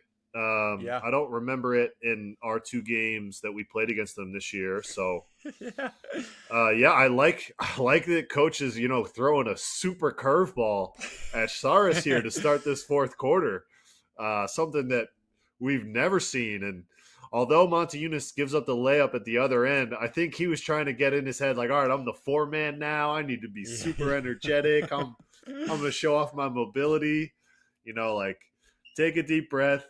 He gets the foul on the other end, and he's got a free throw here to tie the game back up. We got a question from YouTube, Mike. Does Mike James need to pass the ball more? Only 2 assists so far. Well, scoring's at a premium, Mike. I don't know if the assist numbers are reflective of him passing the ball or not, but he's definitely a scorer. What do you think of that question? No, I think he does a great job actually in the situations, drawing multiple defenders and passing to his open teammates. It's like 9 other guys that are on the floor when he has the ball are watching him. And I think he does a great job. He's looking to get in the lane and kick out to his teammates. I think shot making just hasn't been there. So if his teammates were to have made more shots today, he'd have far more assists. But I don't see Mike James as selfish by any means, and I think it's what his team needs for him to be aggressive, continue attacking, putting that pressure. The whole game plan for Fener defensively has to be surrounded Mike James. So I don't think he needs to pass more. Hopefully this little break, 4 or 5 minutes stretch on the bench for him is going to give him the rest that he needs to really just take Monaco home as a team. How do you feel about that, Jake? Yeah, I agree. I mean, Mike James is a scorer first and foremost, but I've never thought of him as a selfish player. He might be a shoot first guy, but when teams, run double teams at him, I think he does a nice job of, finding the open shooter or what have you. And I mentioned it in the third quarter. I think a big part of the issue tonight is not having John Brown on the court, getting spacing open for other guys, no flares for the shooters. There's a little bit less familiarity. He doesn't know, where guys are going to be quite as much as he does with John Brown. So I think that's part of it as well. But here we see second chance opportunities for Fener. This was what was so dangerous in that first half for them. Coach Obradovic with the energy over there on the sideline, playing some extra defense as a sixth man. Oh, that looked like an extra step to me, Mike. It did to me too. And I'll tell you what, Monaco nearly had both of those rebounds before. We got a charge call. How about that? Scotty Wilbekin sliding the puppies, gets in front of a Kobo. Oh, yeah, takes it right in the chest. I'll give Scotty the great defense right there. Yeah, it didn't bite for the hezzy at all. Mm-hmm. But back to the defensive end for Monaco. I mean, they almost had the rebound twice. You got to secure it. That's the only Achilles heel they've had for this game. I mean, it's a dogfight. Look at this, 49-49. You almost got the rebound. You got to give that extra 10% effort to get this and get out and run, especially with the two 5-men out there. Well, then in a game this low scoring, every bucket just takes on a new meaning of importance. It's already such a crazy game. Atmosphere-wise, pressure-wise, Fener can punch their ticket tonight. And on top of that, you got both teams really struggling to score, slugging it out. So those second chance opportunities, they take on even bigger dimension tonight because, an offensive rebound and a stick back when it's 51-49 just means a whole lot more. Oh. Great box out by Guduric on Diallo. Did you see that, Mike? That was textbook guard box out. You love to see the guards blocking out and letting the bigs get it. Jake, you guys are so lucky we do your dirty work. Wow. That's nice action. Nice action. We've seen stack pick and roll quite a bit. Over help from the weak side, and Tarek Baberovic, man, that kid shoots the ball at such a high level. It is crazy, giving his boys a 3-point lead, and the juices are flowing again in Olker Hall.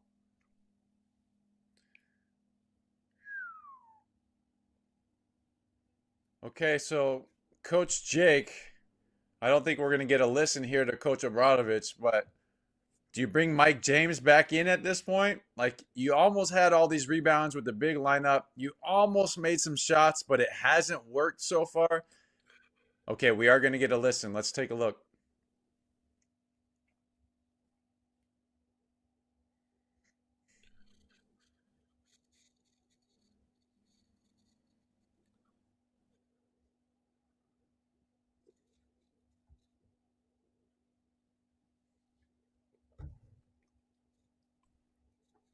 All right, well, looks like Mike James will be checking back in. I was going to say, I wanted Coach Obradovic to go full troll mode. We saw the 4-5 combo that we'd never seen before. I wanted him to put Kemba Walker in. Has yet to make a playoff appearance. Just keep throwing curveballs over there. Saris, he would not have expected that. No, he would not. But okay, so we got Mike James and Elie Kobo. Looks like, do we have Jordan Lloyd taking a seat? We got Alpha Diallo in at the 3. Yeah, Blossom Game at the 4. And Dante Hall at the 5. Obradovic with the surprise. And on the other end, Fener going small ball down here in the fourth quarter in crunch time. Yep.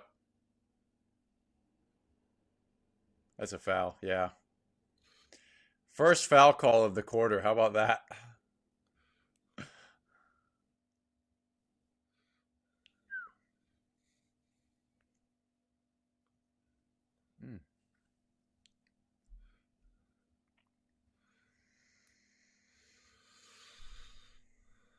You know, with scoring at a premium, Mike,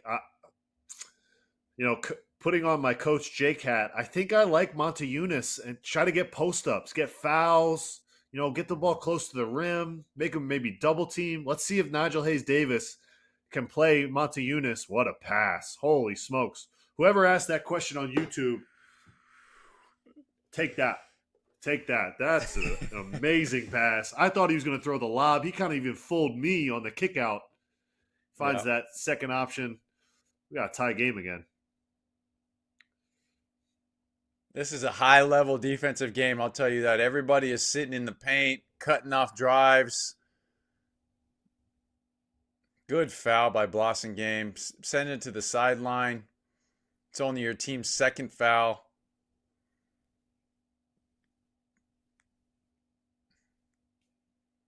Coach Sferopoulos is sitting somewhere watching, talking about this foul call with somebody.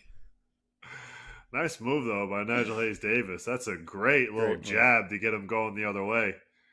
Yeah. Really got him moving. And then we got Nate Sestina in for Fener. So got a few guys in here down the stretch that we did not expect. So credit to these coaches. They are not afraid to experiment some, do some unorthodox stuff. And look at that. I mean, Fener gets the offensive rebound, but they had 4 guys attacking the rim on that Scotty Wilbekin 3. Literally, when Scotty shot the ball, everyone else put their head on the rim. There was no transition defense thoughts whatsoever. It was, let's get this offensive rebound. Baberovic ended up with it, but unable to convert. Monaco, it's like they're just right there, but they can't get over that blockage on the hoop. Got to steal the lead again at some point. And then they have to secure their offensive rebound. Well, after the third quarter that Jordan Lloyd had, I'm kind of shocked he hasn't been out there in this fourth quarter. Mm-hmm. He was tremendous. He made a couple threes. He had 3 assists as well in that third quarter. Oh, he's set to check in. Yeah, look at him in the background. He's going to be coming into the next dead ball.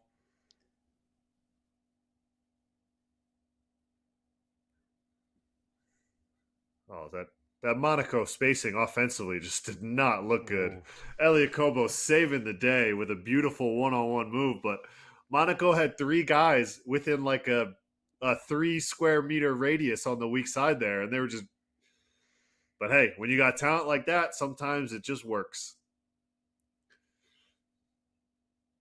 It's going to come down to shot making here. Nice pass.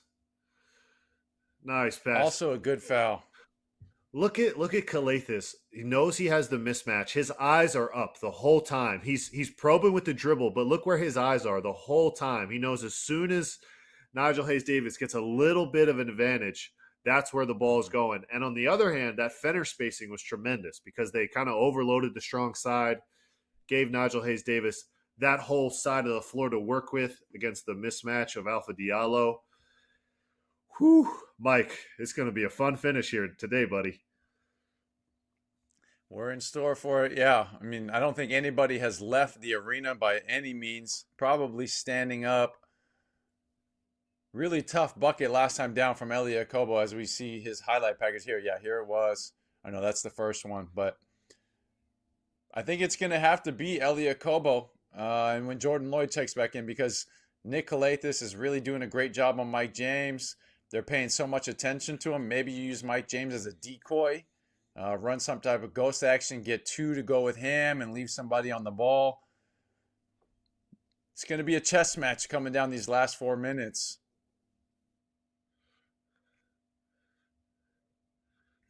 That last 3 he made, that was such a tough move. There were 6 different moves all thrown into a 2.5 second sequence. You look at his numbers on the day: 13 points, good percentages. He's been effective. He's bounced back from his quiet game 3 in a very strong way. Game 4, closeout game on the road. That's big time to show that mental toughness, all that, to bounce back like that. But he's going to need to close it out. They're going to need to really finish strong here because Fener's going to throw a lot at you. I wouldn't be surprised if we see Papagiannis back in a little bit. Maybe he was so effective, but Saris, he does like that small ball lineup. Nope, I should have trusted my gut. Papagiannis back on the court. Yeah, we got a 2-point Monaco lead. Fener with the ball, 4 to play. Mike, Friday night, EuroLeague Game 4. Woo! The only 2 players from Monaco that are in double digits of points and valuation, Maciulis and Elia Kobo. Wow, great hands by Maciulis. And pick up the foul on Papagiannis. Wow, what a veteran play. The Maciulis, the 4-man, back in at the 4. The 4-man, yeah. Showing off the mobility. Oof, that's a big-time steal. So if Monaco can come down and get a bucket here, that would really have a lot of weight going forward for them. Well, that's just going to crush Saris because I'm sure he had a very elaborate ATO drawn up. And yeah. Goes right out the window with a good deflection. Woo! Dante! There he is. There he is, making his presence felt. Playing above the rim. That's a big-time bucket. 4-point lead for Monaco. Mike James returning the favor on Nick Calathis with the defense. Okay, so I think that's the 4th team foul on Monaco. Yep. Okay, so one more and Fener will be shooting free throws. Now you probably have to take a little bit off on the physicality. You see Jordan Lloyd and Scotty Wilbekin getting tied up there.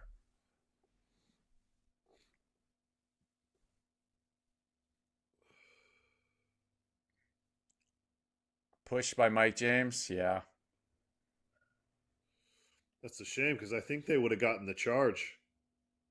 Yeah. Maybe not. His left foot was in that circle.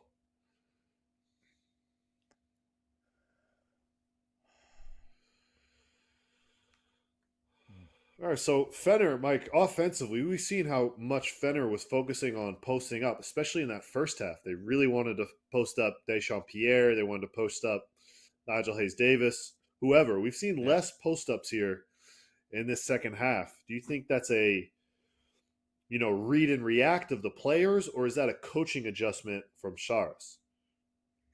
I think that's a coaching adjustment. I think partly because of that. Wow. And he gets the offensive board. Oh, that hurts. That hurts. That's a big-time finish. He shot that so high off the glass. Coach Obradovic is ripping out the hair that he does not have on his head. That will drive you crazy. Nick Calathis, 50% free throw shooter, so you know that you gotta box out. Oh, both your guys knock it. Dante Hall and Alpha Diallo both going for it. Can't secure it. Sneaky Nick Calathis in there. Look at we're in single digits for each team in the fourth quarter. Look at that. Just an absolute heavyweight fight here. Monaco hasn't heard a bell, Mike. They haven't heard a bell. No, they haven't. As Mike Tyson in the 90s, here we go. But okay, for game 3, Mike James was 4 of 13. And for here, game 4, he is 3 of 13.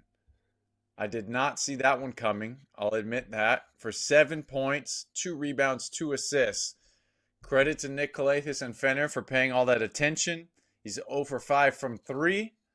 But this is where the big-time moments, where big-time athletes and superstars come out. Don't be surprised if we see a huge moment from Mike James in a knockdown bucket. Well, you know that no matter what, he's going to be a decision maker down the stretch here.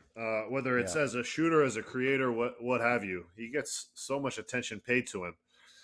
We talked about before the show, Mike. I'm going to take a quick second here to pat myself on the back. We asked if this is the Dante Hall breakout. He had a rough couple minutes in that first half, but real quietly, he's up to 8 PIR. He's got 7 rebounds in like 13 minutes. I think he's been great bouncing back in this second half. I like that he's getting more minutes down the stretch here for Monaco.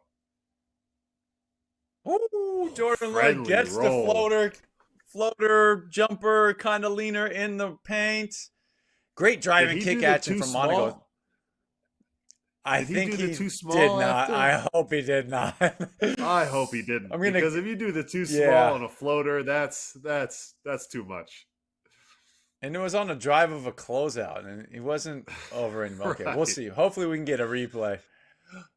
He's out of bounds. Wow. Okay. But back to your point, Jake. I'll tap you on the back, my friend. Great job by you calling this out. Dante Hall redeeming himself in the second half. And getting the stop right there. Closeout defense, following him out, corralling him out of bounds. Not something that doesn't Fenerbahce go up. in the box score. Nope. Oh. It's a lot of contact there.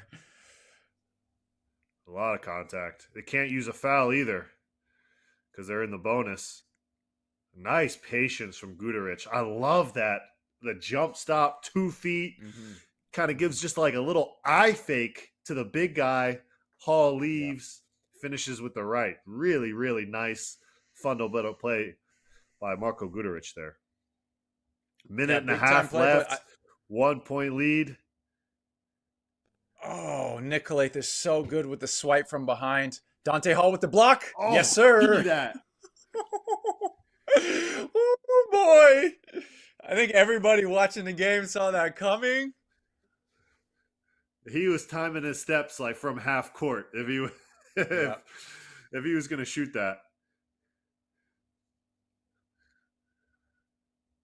Mike James going to work. Oh, step back. Oh, and his first 3 of the night is the biggest one. 1 for 6 from 3. Mike, you wouldn't know it the way he shot that one. Oh, no. Man. Step back. And he doesn't need left. it. Oof. Wow, yeah, this was a great steal. Even better block. Great hustle by Dante Hall to get back. There was no question that was going to be a block.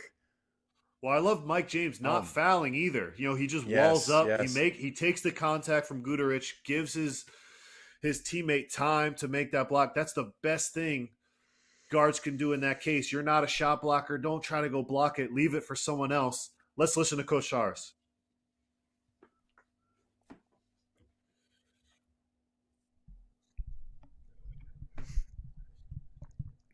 All right, seems that we missed it.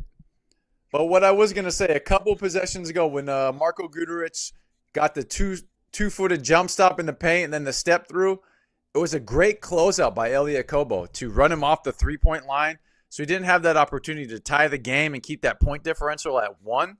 And then you allow Mike James to hit the 3, go up 2 possessions, you're up 4.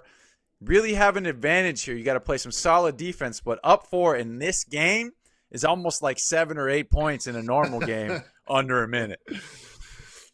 Well, let's see if that's true. Fenerbahce still has some big-time playmakers.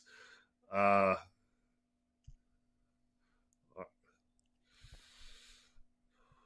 that's ill-advised.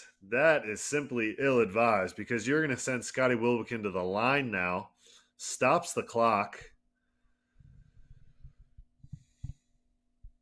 A chance to make it 2 here. All right, Coach Mike, coaching hat on. What are you drawing up here for Monaco? I think exactly what you just did. Guard-to-guard screen to get Calathis off of Mike James. Probably Guduric is who you're going to target. Give him the ball ISO and have him make a play either for a draw and kick or another big bucket. That's why you pay him all that money, and he produces. So that's what I'm going with. How about you, Coach Jake? Yeah, I like it. I would say maybe even some ghost action between James and Akobo or Lloyd. Maybe if we can get Akobo going left. I like this pressure though from Fener. Oh man, they got to get it over. Wow! Wow, In the Fener nick going of time. all in. Fener going all in on the half court pressure. Look, all 5 players are in the picture under the 3-point line. Talk about pushing all your chips into the middle of the table. Mike James finds Dante Hall, the big fella, under the rim after the scramble. Man, what a lucky break, because the ball was seemingly in Nick Calathes' hands after that pressure. It looked bad, that trap right on the baseline, not where you want to catch it, super close to the inbounder. I don't know how that ball ended up with Mike James, but then he has the wherewithal to find Dante Hall. And he does what Dante Hall does best. I think we're going to get Coach Charles. Yeah, let's listen in.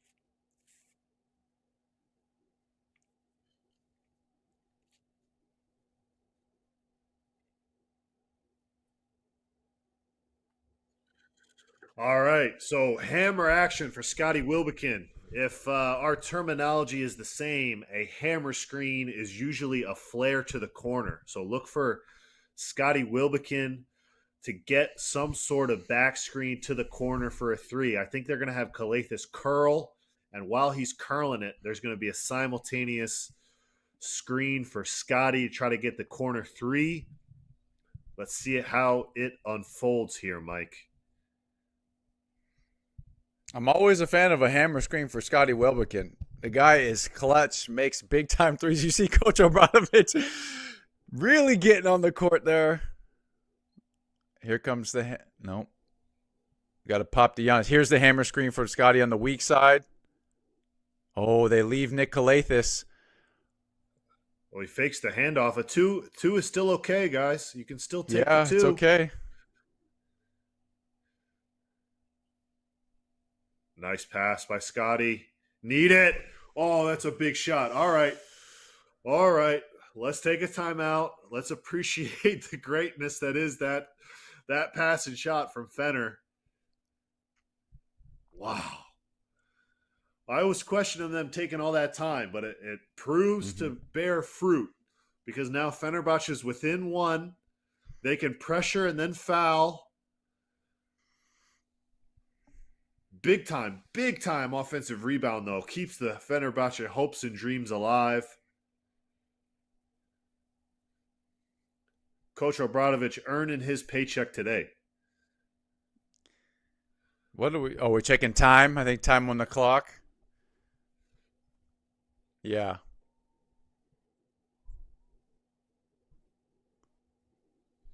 The clock stops after the ball goes through, so...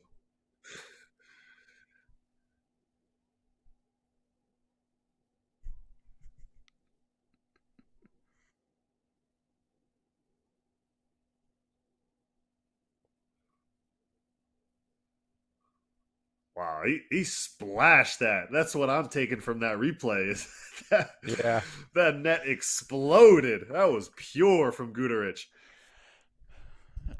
All right, it wouldn't be the EuroLeague playoffs without some drama.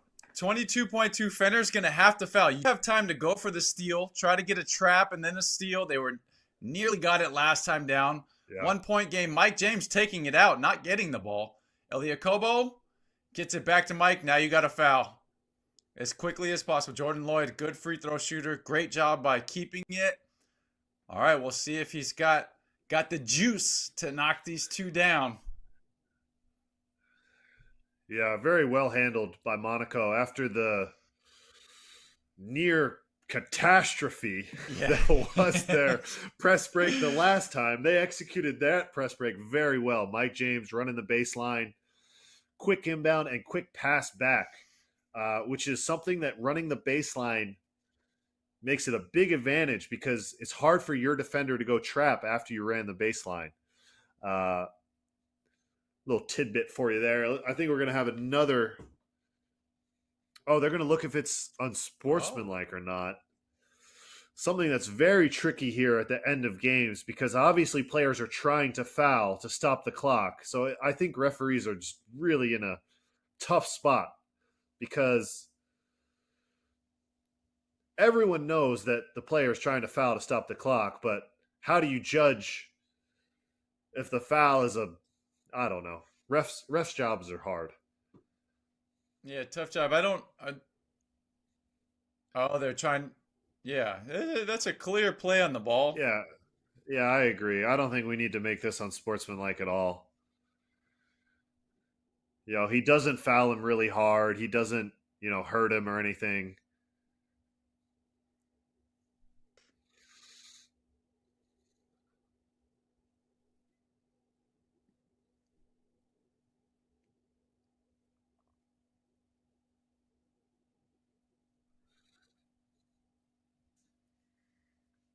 All right, so in total, looks like they put about 2 seconds on once the play before and now.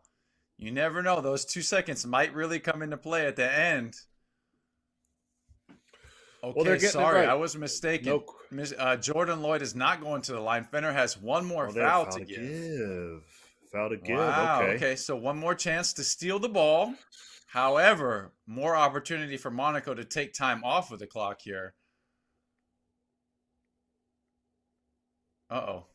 Oh, it's Uh-oh. getting close. Yeah, it got close.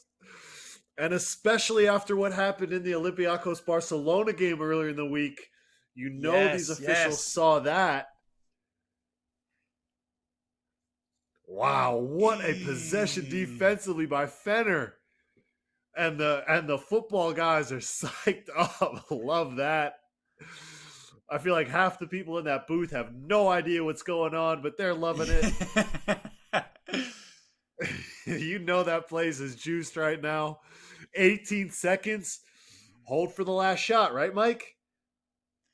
No. I think you got to try to go because if you got to give yourself an opportunity to score, and with Fenner having so much luck on the offensive rebound, I would go as quickly as I could.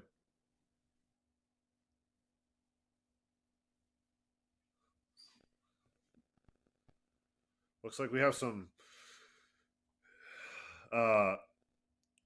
exuberant fans there at Fenner, with them being so close to the players there. But be that as it may, we're going to have an electric finish no matter what, because Fenerbahce has a chance to punch their ticket to the Final Four in the next 18 seconds.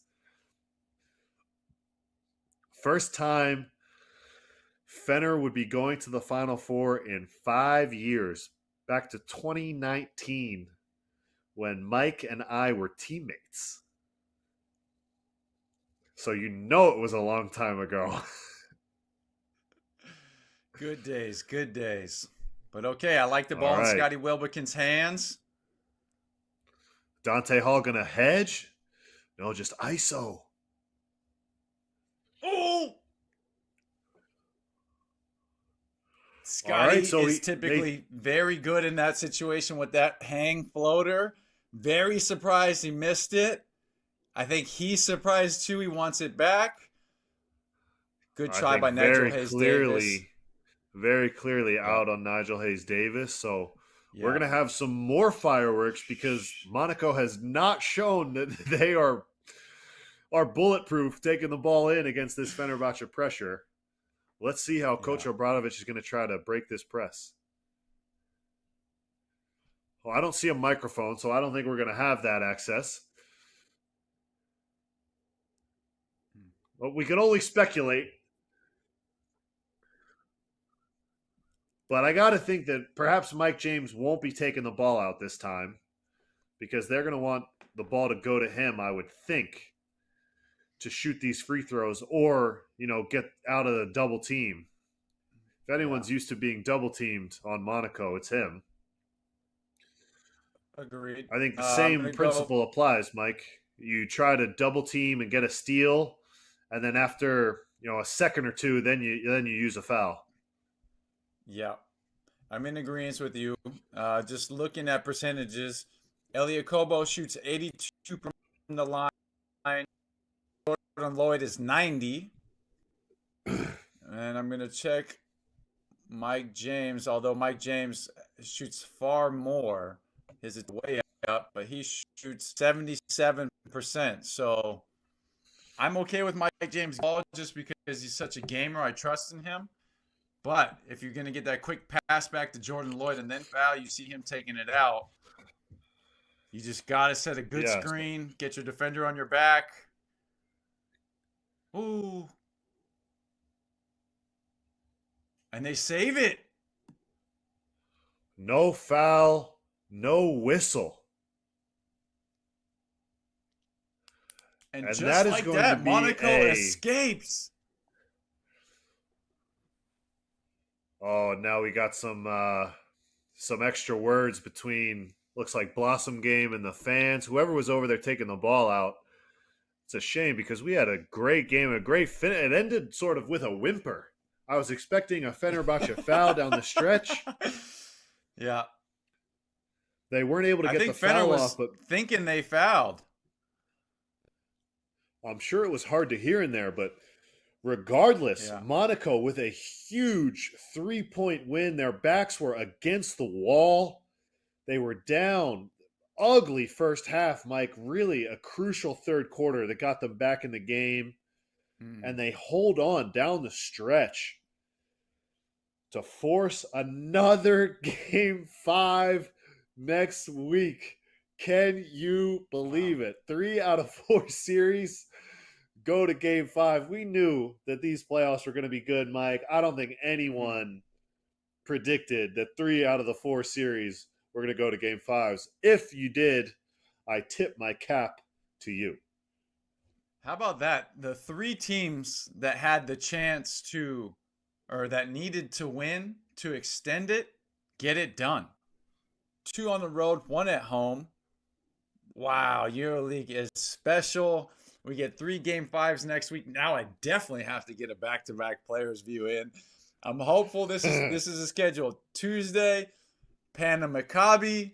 Wednesday, I'm hoping I get to do it with you. We'll see your schedule. I don't know your flights if you're up for it. Yeah. But, wow, back-to-back players views possibility coming up. EuroLeague, look at that. Dante Hall, that was such a big-time play on this rebound. Look how high he gets. Wow. Beautiful. Well, he's in the air for 3 seconds. He can have a cup of coffee up there, decide what he wants to do. Man, what a great second half he had. Tremendous stuff. Rough first half. Real good bounce back. Credit to Coach Obradovic, giving him another shot. Yeah. That's big time stuff. Great coaching right there. But man, we had a tough offensive night. 65-62. Not a whole lot of assists. Not a whole lot of shots made. Not a whole lot of free throws too. Worth noting, only 5 free throws for Fener. 5 free throws made, only 7 for Monaco. So not a whole lot of time spent at the line. But just take a look at those percentages, and that'll explain everything you need to know about our final score. Yeah. Who's your MVP, Mike? Actually, I'm going to give my game MVP to Dante Hall. No, terrible, come on. All right, terrible no, you're going first too half. far. That's too far. Terrible That's first half, I'll admit it. But that second half was so crucial. Offensive rebounds, the chase down block on Guduric. He was great in the short roll. And then the 2-headed monster of Monty Eunice and Dante Hall. Shout out to Coach Obradovic for getting it done, throwing the curveballs at Sharos there in the second half. I love to see all of this gamesmanship. Yeah, chess, not checkers, Mike. Dante Hall was tremendous, but I think Akobo gets it for me. He was solid. The only thing really creating offense consistently in this game for Monaco was Okobo. Okay, Mike James hit that huge step back three, and just for that, maybe he gets MVP honors. But Okobo was consistent, from start to finish tonight. Really big time bounce back for him. He only had 2 points in that disappointing Game 3 loss, and to bounce back with 13 points and 3 assists. You said it. I mean, in an NBA game, that's the equivalent of like, I think 30 and 8 for Elie Okobo tonight. Yeah. So, man, what a fun week we are going to have next week. What a fun week we had this week.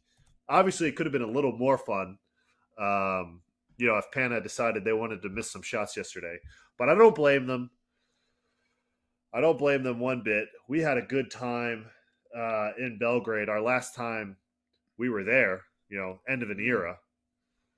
Let's hear from Coach Sharas.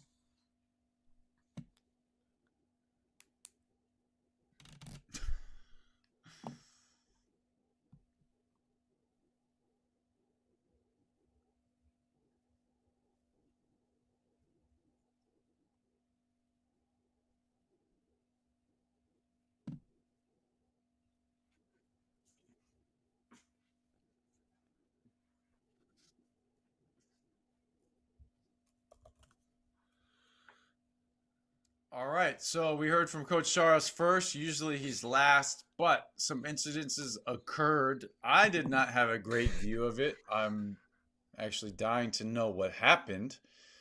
Got a quick apology from Coach Sharas, so it must not have been good. That's a shame because this game was elite, and I don't want anything to be taken away from this Game 4 that we got to watch. Yeah, I agree. It was a tremendous game. Even though it was low scoring, it was back and forth the whole time. And I said at the half, maybe I'm pumping myself up a little bit too much. Maybe I'm getting a little bit too big headed. I gave myself credit for the Dante Hall call, and I'll give myself credit. I was optimistic for Monaco. They were only down 3 at the half. They gave up 9 offensive rebound. They were shooting 7% from the floor. I'm exaggerating, but they couldn't make a shot. The only 2 assists they had were from Mike James in the first half, and they were only down 3. So when all of those things happen, I got to think that some things are going to change. And Fener, down the stretch, just couldn't seem to find a way to put the ball in the basket, Mike. Yeah. No, you're right. And credit to Monaco. I think they were just hanging around. And then sure enough, if you don't get knocked out by the other team and you have this talent that Monaco has, any game you can win at the end. And Monaco really found it. They dug deep. Elie Okobo, you see these moves. I mean, he's elite with the dribbling, the step backs.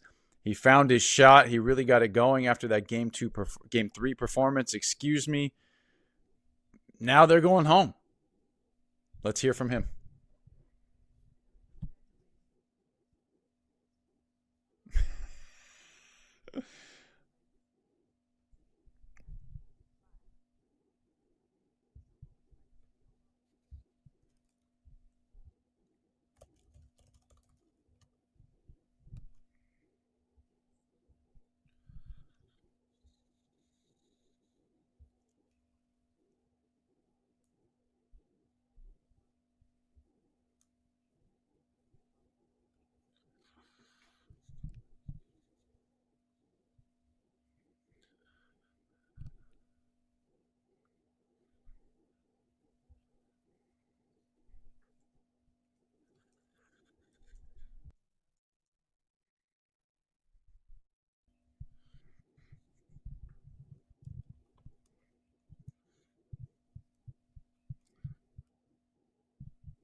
All right, Mike. So deja vu all over again. Monaco at home for game 5.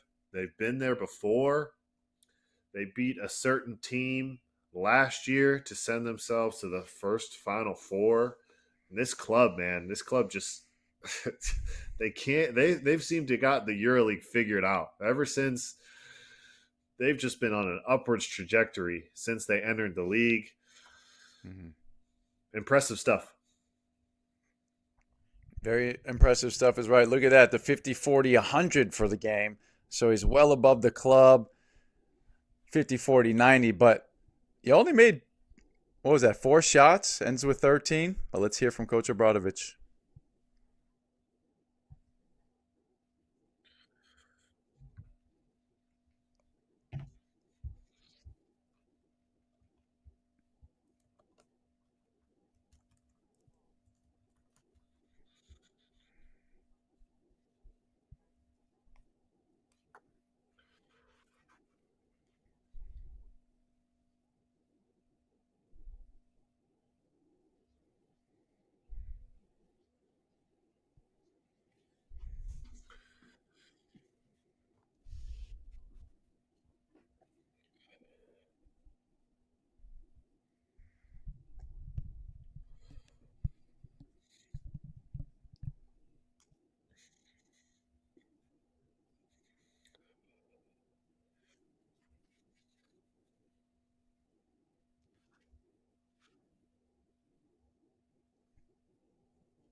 All right, we have another long interview, but nobody's reading the room here. Coach is ready to go. I think a lot of people are ready to go. We're going to hear from Dante Hall here shortly in a second. My MVP of the game, although it's with an asterisk, MVP of the second half for sure. Elio Kobo was great. Mike James with the big time shot. More importantly, they secured the rebounds when they needed to. They had a problem giving up offensive rebounds to Fener all game, but they got the timely ones. The near mistake turnovers with the pressure from Fener. Let's hear from Dante Hall.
All right. So doing it all, getting rebounds, getting stops, and giving them out candy. So good for you, Dante Hall, quite the bounce back he had in the second half. We talked about it at length. Really made his impact felt in that second half. Only 6 points, but tremendous stuff. 8 rebounds, 2 blocks, a huge putback dunk there in that fourth quarter. Got a couple big stops as well. We saw that unorthodox lineup that Coach Obradovic put together in that fourth quarter. Really, and you heard him in the postgame interview. He kind of patted himself on the back too. He said, I did some more unorthodox lineups. I love that from Coach Obradovic, taking credit. Oh, just great stuff. Great game we had tonight. Fenerbahce coming in is in the regular season first place in 3-point percentage, Mike, and Monaco holds them to low 30%. Couldn't get anything going really offensively. A lot of credit for this performance on the road back against the wall. Really tremendous stuff. So I'll ask you now, who's winning this Game 5, Monaco or Fener? I think Monaco will get it done at home, Game 5. Look for them to shoot better. I think the crowd for them will push them over the top. I really thought Fener was going to get it done prior to this game until I saw the vibes from Mike James. He didn't have his best game. However, that shot that you're seeing right there was the knockout punch to go up 4 late. Unbelievable effort. Dante Hall, that's what he said. It's just all about effort for them. The outcome of Game 5 is going to be determined by that. Usually you get that extra boost from your home crowd. But I think the 3 guards, the 3-headed monster from Monaco on the perimeter, are going to shoot better and do better in Game 5. So I look for Monaco to win. How about yourself, Jake? How do you feel before we wrap it up? Monaco at home is tough. Monaco in Game 5, from experience, they're tough. I will be interested to see how the injury picture changes. There's from Friday to Wednesday. It's a good amount of time. So who knows? Maybe Motley is back. Maybe John Brown is back. I haven't heard the severity of those injuries. So that could be a game changer for both of these teams. But regardless, we're going to have a very, very competitive game. I can't see more than just a couple points between these teams, no matter what. Next week, I think it's going to be a lot of fun. But speaking of fun, we had a great time tonight. Shout out once again and thank you to our special guest, Jonas Maciulis. It was crazy to talk to him again. I played against him. I covered him. And here we have him again on the Player's View. Always good to have you, Mike. I will say thank you to the viewers, and I will give you the floor to sign us off. All right, Jake, we got 3 Game 5s coming up. I wish you best of luck. I can't wait to watch. I hope it's going to be on the Player's View. Man, just enjoy it. This is big time. I know you are. I know you're appreciative of where you're at. Good luck, my friend. Thank you to everybody who watched today. The Player's View. This was an unbelievable game. We'll see you next week.